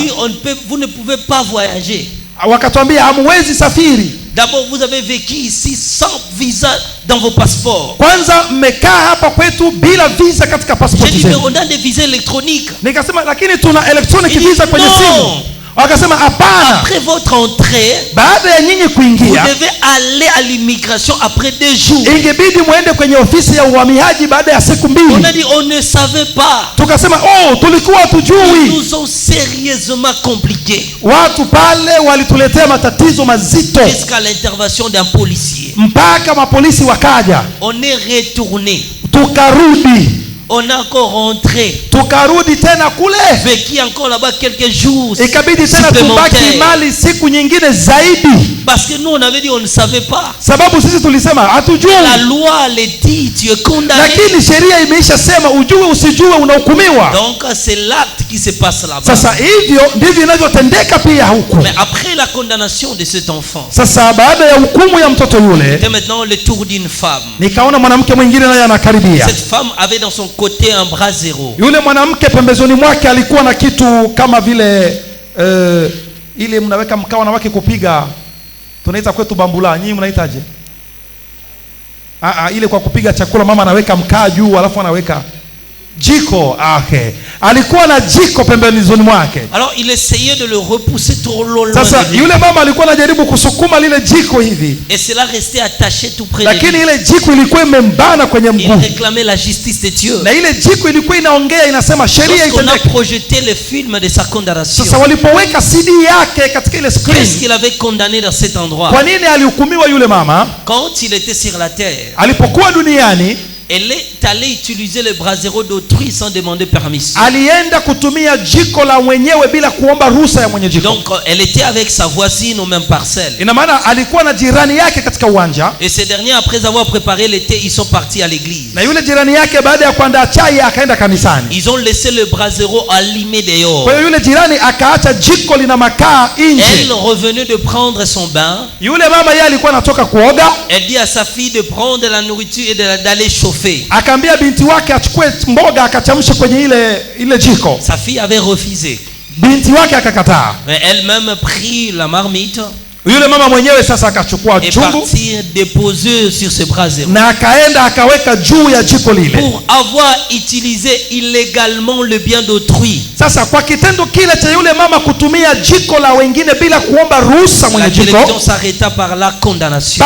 Pale ile CD ikasema kwenye screen ikaandika hukumu. La condamnation c'était à cause d'avoir utilisé les choses d'autrui. Yule mama alihukumiwa kwa sababu ya kutumia vitu vya wengine bila ruhusa ya mwenye kitu. C'était le tour d'une autre personne. Nikaona mtu mwingine anafika pale. Un jeune garçon. Kijana hivi tu. S'approchèrent avec un seau. Yeye naye akasogea pale akiwa na beketi. Seau rempli de vêtements intimes.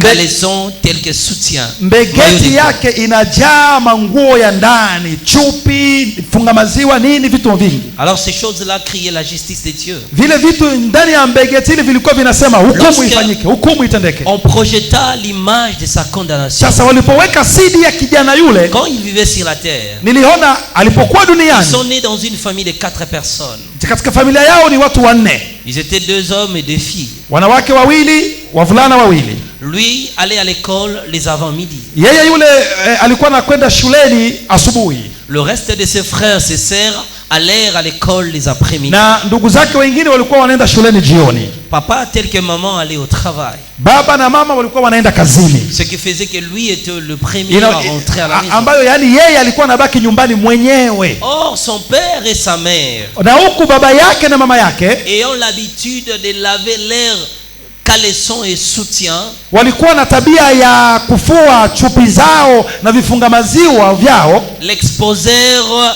sur le linge. Na wanaenda wanavianika kwenye nje peupe hivi tu. Or, puisque ce sont des vêtements intimes de parents, les enfants ne peuvent pas les voir. Sasa kwa vile jinsi ni nguo za ndani za wazazi, watoto hawana ruhusa ya kuziona. Et que lui avait vu ces choses-là. Sasa yule mtoto aliona zile nguo za wazazi.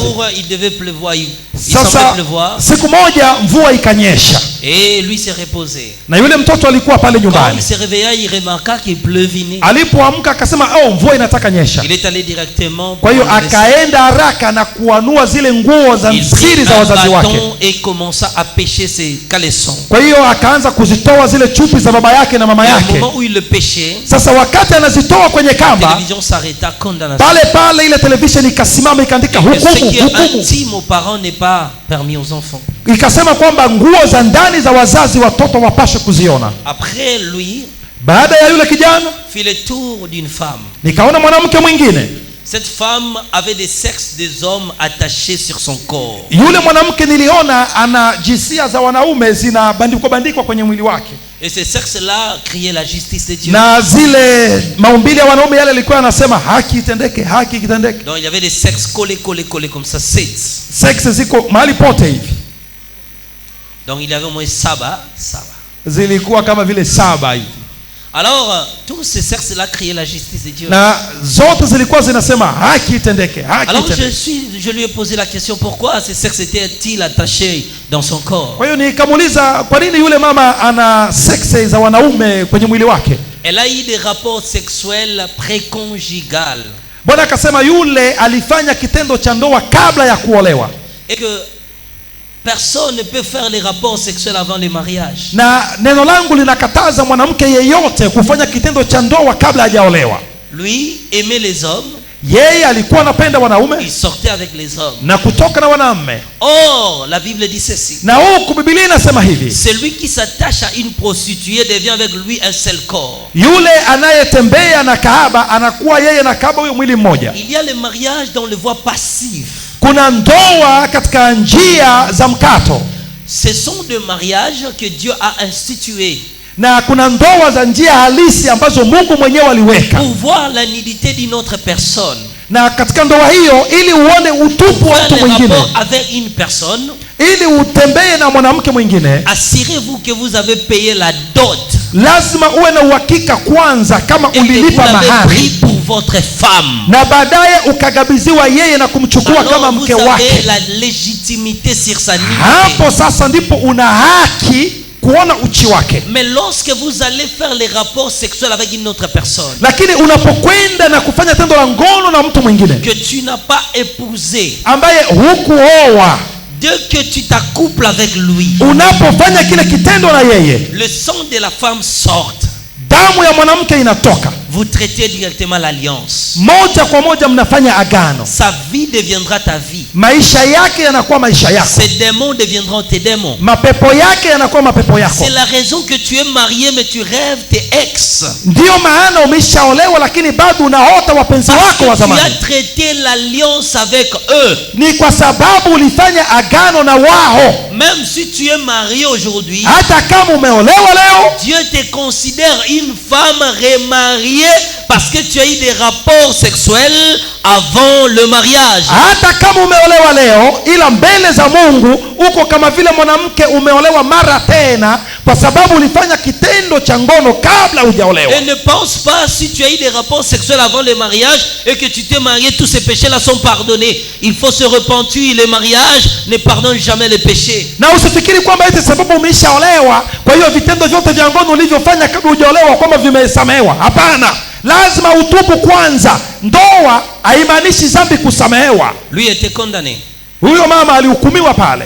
Alors après lui, baada ya huyo mama, c'était le tour d'une femme encore. Nikaona mwanamke mwingine. Il s'approchait. Yeye naye akakaribia.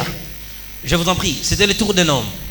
Wacha niwaambie habari ya mwanaume. Nikaona mwanaume mmoja anakaribia. Il avait le sexe d'une femme attaché ici sur son front. Yule mwanamume yeye alikuwa na sexe ya mwanamke hapa kwenye uso wake. Et ce sexe là dégageait du sang. Na ile sexe ya mwanamke kwenye uso wake ilikuwa inatoa damu. Lorsque son tour arrivait, wakati wake wa kuhukumiwa ulipofika, quelle était sa condamnation? Yeye alihukumiwa kwa nini? Il faisait des rapports sexuels même pendant que la femme était dans ce menstrue. Yeye alihukumiwa kwa sababu alikuwa akilala na mke wake hata yuko kwenye enzi anatembea naye. Donc pour lui, quand il a besoin, cela ne lui intéressait pas. Yani yeye akisikia tamaa ajali hata mkiko kwenye enzi anatembea naye. Oh, dans la loi de Moïse, Dieu interdit de s'accoupler avec une femme. Na huku sheria ya Mungu inakataza mwanamume kutembea na mwanamke mwenye kuwa kwenye enzi. Alors lui était condamné. Yeye naye akahukumiwa. Arrivèrent le tour d'un enfant. Nikaona mtoto mwingine. Il avait des sortes de saucisses qui étaient attachées sur son corps. Alikuwa na vitu kama vile sausage ambavyo viko kwenye mwili wake. Et ces saucisses là réclamaient la justice, justice. Na nilisikia zile sausage zinasema haki itendeke, haki itendeke. Alors qu'est-ce qu'il avait fait? Yule mtoto alifanya nini? Sa grande sœur prêtait de boudin. Dada yake alimkopesha vitu fulani. Donc il donnait aux gens qui devaient payer des mains. Yani dada yake alikuwa anapatia watu hizo sosiso wauzishi baada waje wamlipe kesho. Lui aussi venait à prêter chez sa sœur. Yeye naye akaja akakopa kwa dada yake. Mais au finish, la promesse était de payer demain, il ne payait pas. Na akaidia dada yake, dada nitakuja kulipa pesa zako kesho, lakini mwishowe hakuja lipa. Et que sa sœur ne pouvait rien faire parce que c'était quand même dada yake akaona huyu ni mdogo wangu, basi wacha tu nimsamehe hizo hela. Elle a grondé mais n'avait rien à faire. Akamjaribu kusema wewe umenikopa mdogo wangu, mbona hutaki kulipa? Lakini akamwachia. De sa sœur. Sasa kwa kile kitendo cha yeye kubaki na deni la dada yake, il a été condamné là-bas. Yule mtoto alihukumiwa kuzimu. Même c'était de sa propre sœur. Hata kama ilikuwa ni deni ya dada yake binafsi. Emprunter les choses des gens sans dire. Kile kitendo cha kukopa, kitendo cha kukopa kitu cha mtu na kutokulipa, c'est l'acte de sa condamnation. Hiyo ilisababisha yule mtoto ahukumiwe kuzimu. Alors imagine que toi tu as ces choses. Sasa hebu fikiria katika mambo hayo wenda na wewe umeyatenda. Bien-aimé dans le Seigneur. Ndugu yangu katika Bwana. Cette fille était condamnée. Usikia huyu binti alihukumiwa kwa deni ya mkubwa wake. Sa propre sœur. Mkubwa wake binafsi. Je me souviens comment nous les hommes nous prêtons l'argent de nos femmes et nous disons c'est mon épouse. Nakumbuka jinsi gani sisi wanaume tunachukua hela za wake zetu na tunasema huyo ni mke wangu, leta hizo pesa. C'est mon épouse. Ni mke wangu tu, leta hizo. Vous savez ce jour-là, mnajua siku ile ma femme m'a appelé. Siku moja mke wangu aliniita. Elle m'a dit papa, tu m'avais prêté quelque chose chez moi. Akaniambia sasa mume wangu wewe ulinikopa hela. J'ai dit est-ce que moi et toi on peut s'apprêter des choses? Nikajibu mke wangu nikasema je, mimi na wewe ni wakukopeana hela? Non, il dit non, tu n'avais pas emprunté. Akaniambia hapana, haukukopa. Tu m'avais juste de prendre de l'argent, de l'utiliser pour une chose que tu vas remettre. Na uliniambia tu nikukupe hela fulani nikakupa, ukaniambia utazirudisha. J'ai dit maman, mais c'est toi qui gères l'argent de la maison. Nikamwambia lakini mke wangu si hela zote za nyumbani ni zako. Comme c'est sorti de ta bouche que tu vas remettre, tu dois remettre. Akaniambia mume wangu ulisema utarudisha, lazima urudishe. Parce que je ne veux pas que tu sois condamné pour sababu sitaki mume wangu ende hukumiwe kwa zile gereza ulizoona mwenyewe. Ouais. Naona hapo. Il était condamné. Basi huyu mtoto naye waambia habari zake na yeye ni hivyo. Des âmes étaient là-bas à cause de nafsi nyingi ziko kuzimu kwa sababu ya hivyo. Nous avons vu encore un homme. Kuna mtu mwingine niliona qui était condamné. Ambaye alihukumiwa. Dans sa télévision exprimait ceci. Katika televisheni yake kulionekana hivi. Le matin il se rendait au travail. Asubuhi alikuwa anaenda kazini.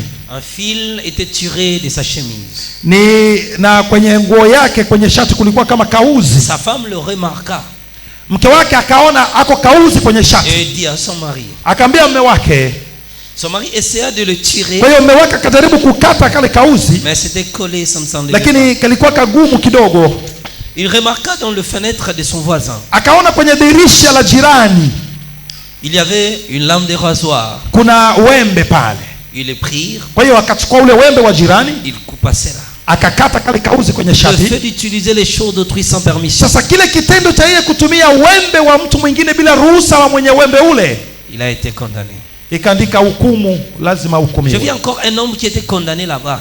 Niliona mtu mwingine alihukumiwa pale. Ses frères, cet homme était un Ivoirien.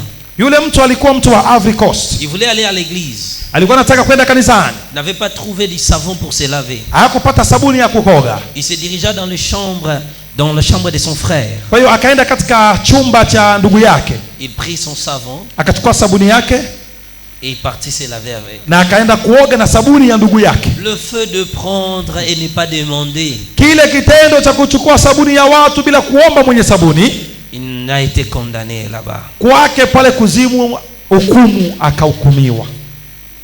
C'est la raison qu'ils étaient là-bas. Hizo ndizo sababu za watu Des wanaokwenda milliers de kuzimu. âmes étaient condamnées. Mamilioni ya nafsi imeenda kuzimu kwa Alors sababu hizo. arrivèrent les tours d'un homme qui Nili- était un musicien gospel. Niliona mwanaume mwingine aliyekuwa mwimbaji wa nyimbo za Injili. Lui était un peu arrogant parce qu'il ne voulait pas accepter d'être là. Yeye kidogo alikuwa na kiburi mpaka kuzimu, sababu hakutaka hata Et kuhukumiwa. les démons lui disaient que si tu es un enfant de Dieu, tu ne peux pas être ici. Mapepo yakamwambia kama kweli ungekuwa mtoto wa Mungu usingekuwa Lui hapa. disait, je sais que mon Rédempteur se lèvera les derniers. Na yeye akaanza kuwapatia vesi pale, najua mkombozi wangu atainuka, mimi ni mwimbaji wa Injili. Lorsque les démons exposaient ses actions, sur la Mapepo télévision, yakasema wacha basi tukuonyeshe ulivyoishi il était duniani. bouche bée.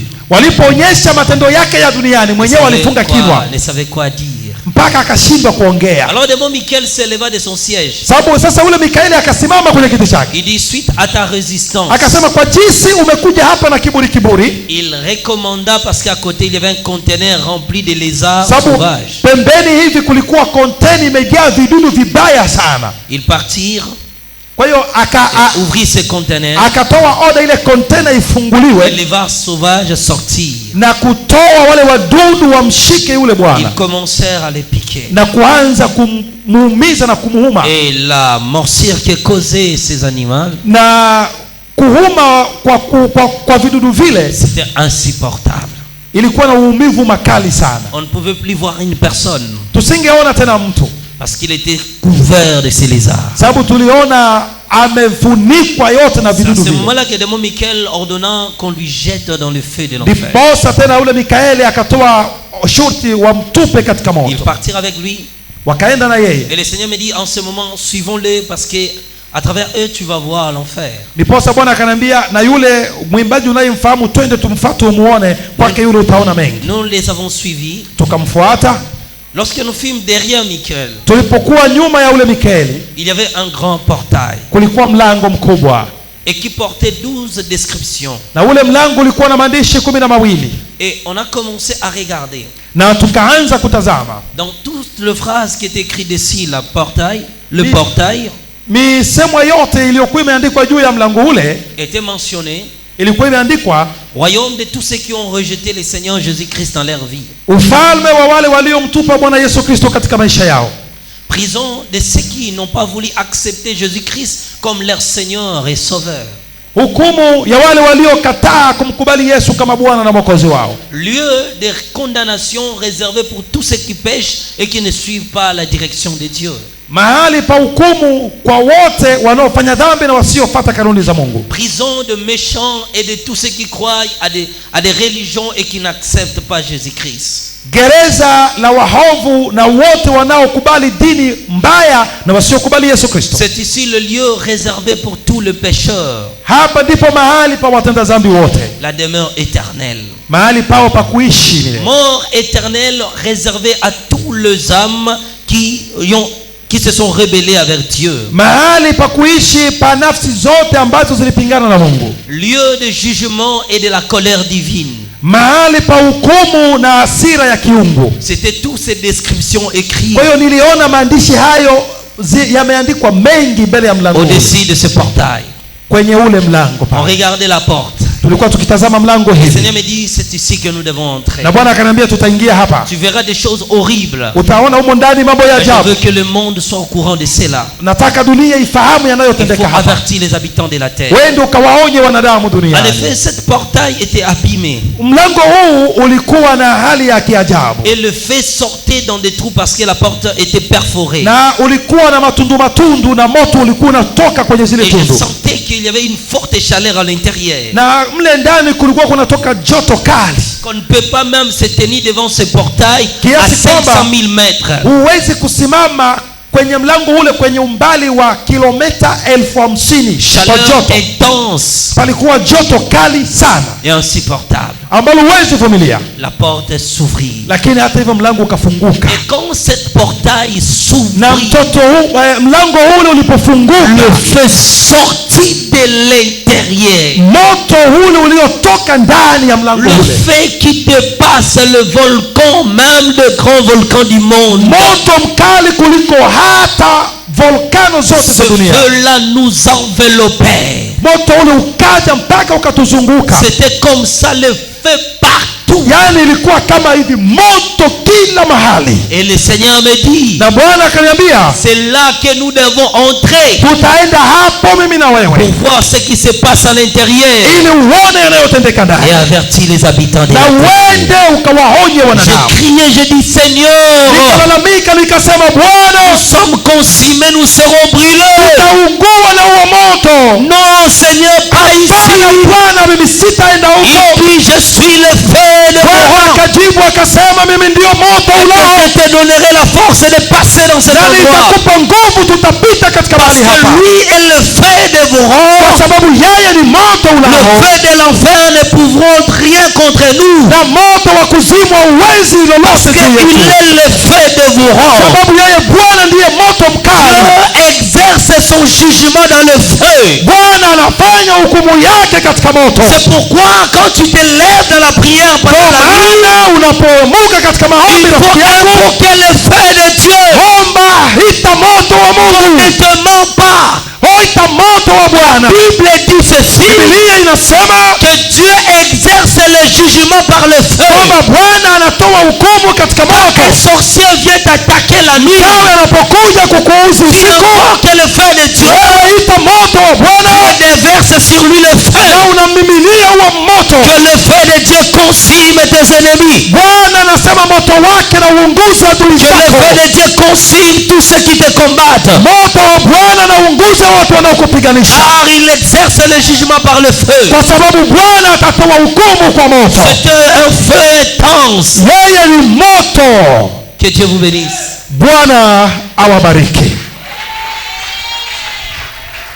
On peut s'élever. Tunaweza simama Après avoir tout écouté, baada ya kusikia haya yote. regarde ta vie. Chunguza maisha yako sasa. Y a-t-il des gens qui veulent encore se repentir? Je, kuna watu ambao wana haja ya kutengeneza maisha yao? On a parlé de l'adultère, Tumeongea kuhusu uzinzi, des rapports sexuels avant le mariage, kufanya uasherati kabla ya ndoa, de voler les choses d'autrui, kuiba vitu vya watu de wengine, prêter et non payer. kuwa azima bila kukopa, bila kulipa. Toi-même, tu connais mieux ta vie. Wewe binafsi unajua vizuri maisha yako. Regarde-toi. Jitazame vizuri, Regarde-toi. chunguza maisha yako, Tu es face à toi-même. jichunguze wewe mwenyewe. Hapo unajijua vizuri, Ta vie est précieuse. maisha yako yana thamani. Ne nous dis pas ce que tu as fait, Usituambie ulichokifanya, mais tu te reconnais un pécheur. lakini wewe mwenyewe unajijua na unajua dhambi Tu dis, zako. si je meurs, je n'entrerai pas. Unajua kwamba hapa ni kifa, kweli sitaingia. Viens devant. Ikiwa unatambua kwamba ukifa hautaingia mbinguni, njoo hapa Ta vie mbele, est précieuse. njoo.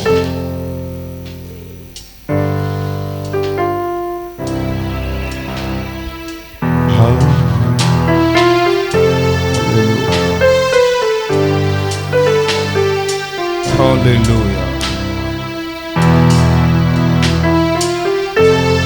Tu peux te prosterner. Unaweza piga magoti.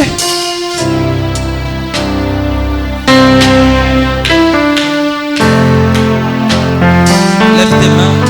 Inua mikono yako juu. Demande pardon à Dieu. Omba Mungu msamaha wa dhambi zako. Ambia Bwana akusamehe kwa yote umemtendea mabaya. Regarde tout ce que tu as fait. Kwa yote uliyotenda. Si le Seigneur revenait aujourd'hui, ikiwa Bwana angerudi leo, où seras-tu? Ungekuwa wapi? Si Jésus revenait aujourd'hui, ikiwa Yesu angekuja sasa hivi, où seras-tu? Utakuwa wapi? Priez, demandez pardon. Omba Mungu msamaha. Demandez pardon. Omba Bwana msamaha. Demandez pardon. Omba Bwana msamaha. Dieu t'aime. Bwana anakupenda. Dieu t'aime. Bwana anakupenda. Dieu t'aime. Bwana anakupenda. Reçois la gloire de Dieu. Pokea utukufu wa Bwana. Dieu t'aime. Bwana anakupenda binti wangu. Dieu t'aime. Bwana anakupenda. Je suis en train de voir sur toi une forte onction. Ninaona juu yako upako mkubwa. Une forte visitation divine et séculaire. Upako mkubwa wa maisha ya kiroho kitanga juu yako. Dieu veut te faire grâce. Bwana anataka kufanya umtendee kazi.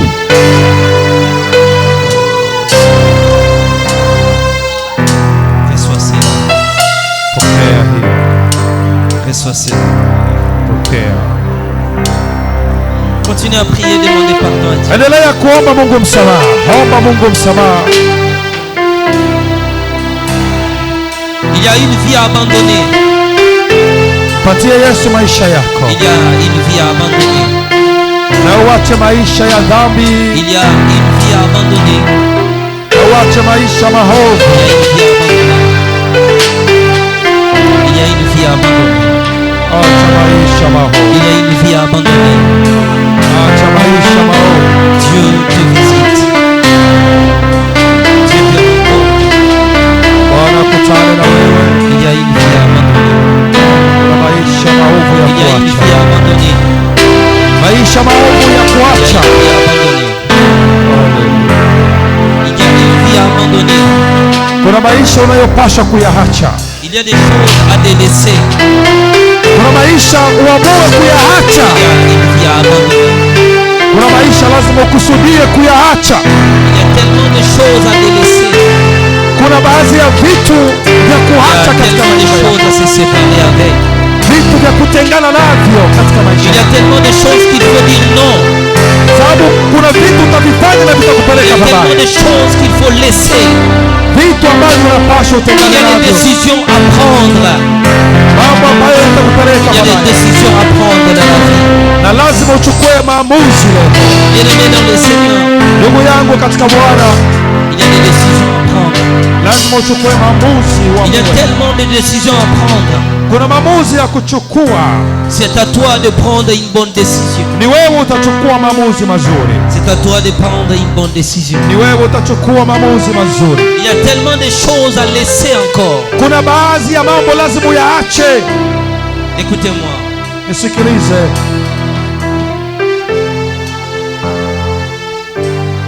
Maintenant, tu vas implorer. Sasa utaomba. Écoutez, Sikilizeni.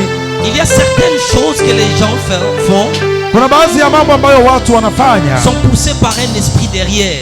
na hawafanyi kwa yale yao, wanasukumwa na Vous vous pepo élevez. fulani. Mnaweza simama? Tenez-vous debout. Simameni wima nyote. Il y a certains actes que les gens posent, Kuna baadhi ya mambo ambayo wanadamu wanafanya, que les gens commettent, ambayo watu wanatenda, qui ne sont pas eux. ambao kusema kweli sio wao, Il y a un démon qui le pousse à les faire. ila kuna pepo anayemsukuma Il kuyafanya. y a une puissance qui est derrière, le pousse à commettre le mal. Kuna nguvu ziko nyuma yake Ce zinamsukuma démon-là le kufanya pousse à mabaya. commettre le péché. Pepo hili inamsukuma kufanya dhambi. Ils veulent se débarrasser d'une Yeye situation, anataka kuachana na hali fulani, mais ils n'arrivent pas à le lakini faire. hawezi kuachana Je nayo. suis en train de ressentir la puissance de Dieu Ninasikia nguvu fulani nyuma ya watu, qui va pousser cet esprit ce na soir. kuna nguvu leo itasukuma pepo Et hiyo s'il y imani a na un wewe. démon qui te pousse à commettre Na le mal, kama kuna pepo inakusukuma je kutenda mabaya, parle comme un prophète. naongea kama nabii. L'onction L'onction de l'Éternel sera sur toi. Nguvu za Bwana zitakuwa na La wewe. puissance du Très-Haut te visitera. Nguvu za aliye juu zitakukutana Cet leo. esprit-là te lâchera. Hiyo roho leo itakuacha. Cet esprit qui t'amène dans le péché. Hiyo pepo inayokusukuma katika Cet dhambi. esprit qui t'amène dans l'iniquité. Hiyo pepo inayokusukuma katika maovu. Cet esprit qui t'amène loin de Dieu. Hiyo pepo inayokupeleka mbali na Cet Mungu. esprit qui te sépare de Dieu. Hiyo pepo inayokutenga na Je suis en Mungu. train de voir le ciel ouvert. Ninaona mbingu zinafunguka. Je suis en train d'attendre les tonnerres du ciel. Ninasikia nguruma kutoka mbinguni. Je suis en train de voir les tempêtes du ciel. Ninaona tarumbeta zinapigwa La mbinguni. trompette est en train d'être sonnée. Ninaona tarumbeta inalia. Dieu sonne la trompette. Bwana anapiga Dieu sonne la tarumbeta. trompette. Bwana anapiga Beaucoup tarumbeta. ici attendront le son de la trompette. Watu hapa watasikia sauti ya tarumbeta. Une forte onction vient du ciel. Naona upako kutoka Je vois mbinguni. même c'est les hommes de Dieu, une puissance. Naona hata nguvu kutoka Il y a mbinguni. beaucoup de ministères séchés. Kuna karama na huduma Dieu nyingi va zimekauka. répandre son onction sur toi. Bwana atasambaza upako wake juu yenu. L'esprit de l'Éternel sera sur Roho toi. wa Bwana atakuwa juu yenu. La puissance du Très-Haut te Nguvu za visitera. Bwana zitakuonekania. Il dit dans le livre de Joël, Imeandikwa katika kitabu cha dans les Yoheli derniers jours, kwamba kutakuwa je siku répandrai mon esprit sur toute chair. nitasambaza roho wangu juu ya wanadamu. Je répandrai mon esprit sur toute chair. Nitasambaza roho yangu juu ya Je wanadamu. répandrai mon esprit sur toute chair. Nitasambaza roho wangu juu Je ya wanadamu. répandrai mon esprit sur toute Roho chair. wangu juu ya wanadamu. Parle comme un prophète. Naongea kama Il nabii. dit, je répandrai mon esprit sur toute Nasema chair. nitasambaza roho wangu juu ya Vous wanadamu. êtes de toute chair que Dieu a parlé.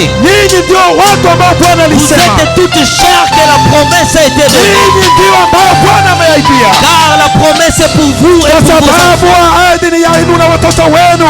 Alors le Dieu du ciel Kwa hiyo Bwana wa mbinguni, répand sa puissance sur vous. naomba sasa mimini nguvu zake juu La yenu. puissance du Très-Haut sera sur toi. Nguvu za Bwana ziwe juu yenu. Un revêtement de l'onction. Muvikwe upako. Je vois cela traverser les esclives du ciel. Ninaona hiyo inapita katika Que anga je za le vois mbingu venir sur la terre. na inafika katika dunia. Il passe les esclives. Inapita katika Il passe anga. encore. Inapita Il tena. passe encore. Inapita Il tena. passe encore. Inapita Il tena. passe encore. Inapita tena. Il passe encore. Inashuka. Il passe encore. Inashuka tena. Il passe encore. Inashuka tena. Il passe encore. Inashuka tena. J'entends le parler à l'âme. Ninasikia watu J'attends wakinena une kwa lugha. dimension prophétique. Naona upako J'attends wa une kinabii. dimension qui monte. Naona J'attends upako une forte mwingi. onction. Naona Il upako vient mwingi. encore. Inashuka Il tena. descend encore. Inashuka Il tena. descend encore. Inashuka Il tena. descend encore. Inashuka tena. Il descend encore. Inashuka tena. Même ceux qui sont possédés Hata wale ambao wana seront mapepo. délivrés à cause de cette Naona puissance. mkiwekwa huru kwa ajili ya C'est upako huu. l'onction des dons et l'onction de Ni délivrance. upako wa karama na upako wa Les kuwekwa esprits huru. méchants crieront dans le corps. Si pepo wabaya wataondoka Je katika dis, miili je yenu. vois quelque chose d'extraordinaire. Sema naona kitu cha Je kipekee. dis que ça ne fait que commencer. Na naona hapa ni mwanzo tu. Ça ne fait que commencer. Ni mwanzo tu.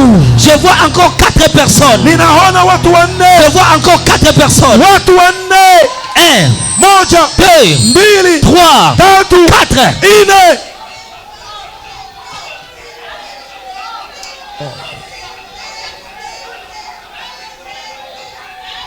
Il reprend sa puissance. Bwana atasambaza Je nguvu le zake. vois maintenant sur la tête des gens ici. Ninaona sasa iko juu ya vichwa vya Je watu vois hapa. quelque chose comme des gouttes de feu. Ninaona kitu kama vile moto. Même ceux qui ont la sorcellerie, le feu leur touchera. Naona hata walio na uchawi moto utawagusa. Le feu de Dieu. Moto wa Bwana. Le feu de Dieu. Moto wa Le Bwana. feu de Dieu. Moto wa Le feu Bwana. de Dieu. Moto wa Le Bwana. feu de Dieu. Moto wa Le Bwana. feu de Dieu. Moto wa Le Bwana. feu de Dieu. Moto wa Bwana. L'action de Dieu est sur vous. Naona roho wa Bwana juu yenu. Afin que vous croyez Ili muamini que ce que vous êtes venus entendre est la vérité. kwamba mlichokuja kusikia ni kweli. Je vois l'esprit d'un homme derrière toi. Naona roho ya mwanaume mbele zako. Je leur donne de partir au nom de Jésus. Ninasema iondoke kwa jina la Yesu. Partez. Ondoka. Partez. Ondoka. Partez. Ondoka. Partez. Ondoka. Partez. Ondoka. Partez. Ondoka. Partez. Ondoka. Partez. Ondoka. Partez. Ondoka. Partez. Ondoka. Partez. Ondoka. Partez. Ondoka. Partez. Ondoka. Pars. Ondoka. Pars.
upokee neema. Que quelque chose te change. Kitu fulani kikubadili. Que quelque chose te change. Kitu fulani kikubadili. Que quelque chose de nouveau entre en toi. Kitu kipya kiingie ndani yako. Que quelque chose de nouveau entre dans ta vie. Kitu kipya kiingie katika maisha yako. Que quelque chose de nouveau entre dans ta vie. Kitu kipya kiingie katika maisha yako. Quelque chose de nouveau entre dans ta vie. Kitu kipya kiingie katika maisha yako. Au nom puissant de Jésus. Kwa jina la Yesu.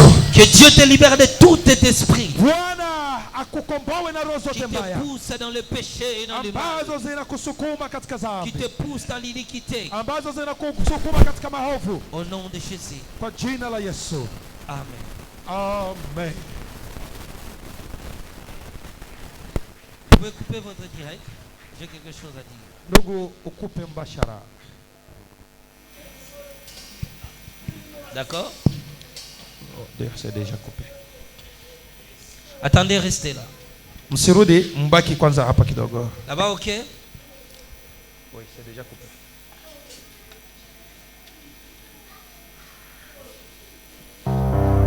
Qui n'ont pas reçu leur baptême. Wangapi hapa hawajabatizwa? Inueni vidole. Et qui ont reçu les baptêmes inappropriés. Na wangapi walipata ubatizo ambao sio wa kweli? Ceux qui n'ont pas reçu leur baptême, montez ici. Wale ambao hawajabatizwa wanaweza wakaje hapa mbele. Je suis en train de voir un cercueil. Naona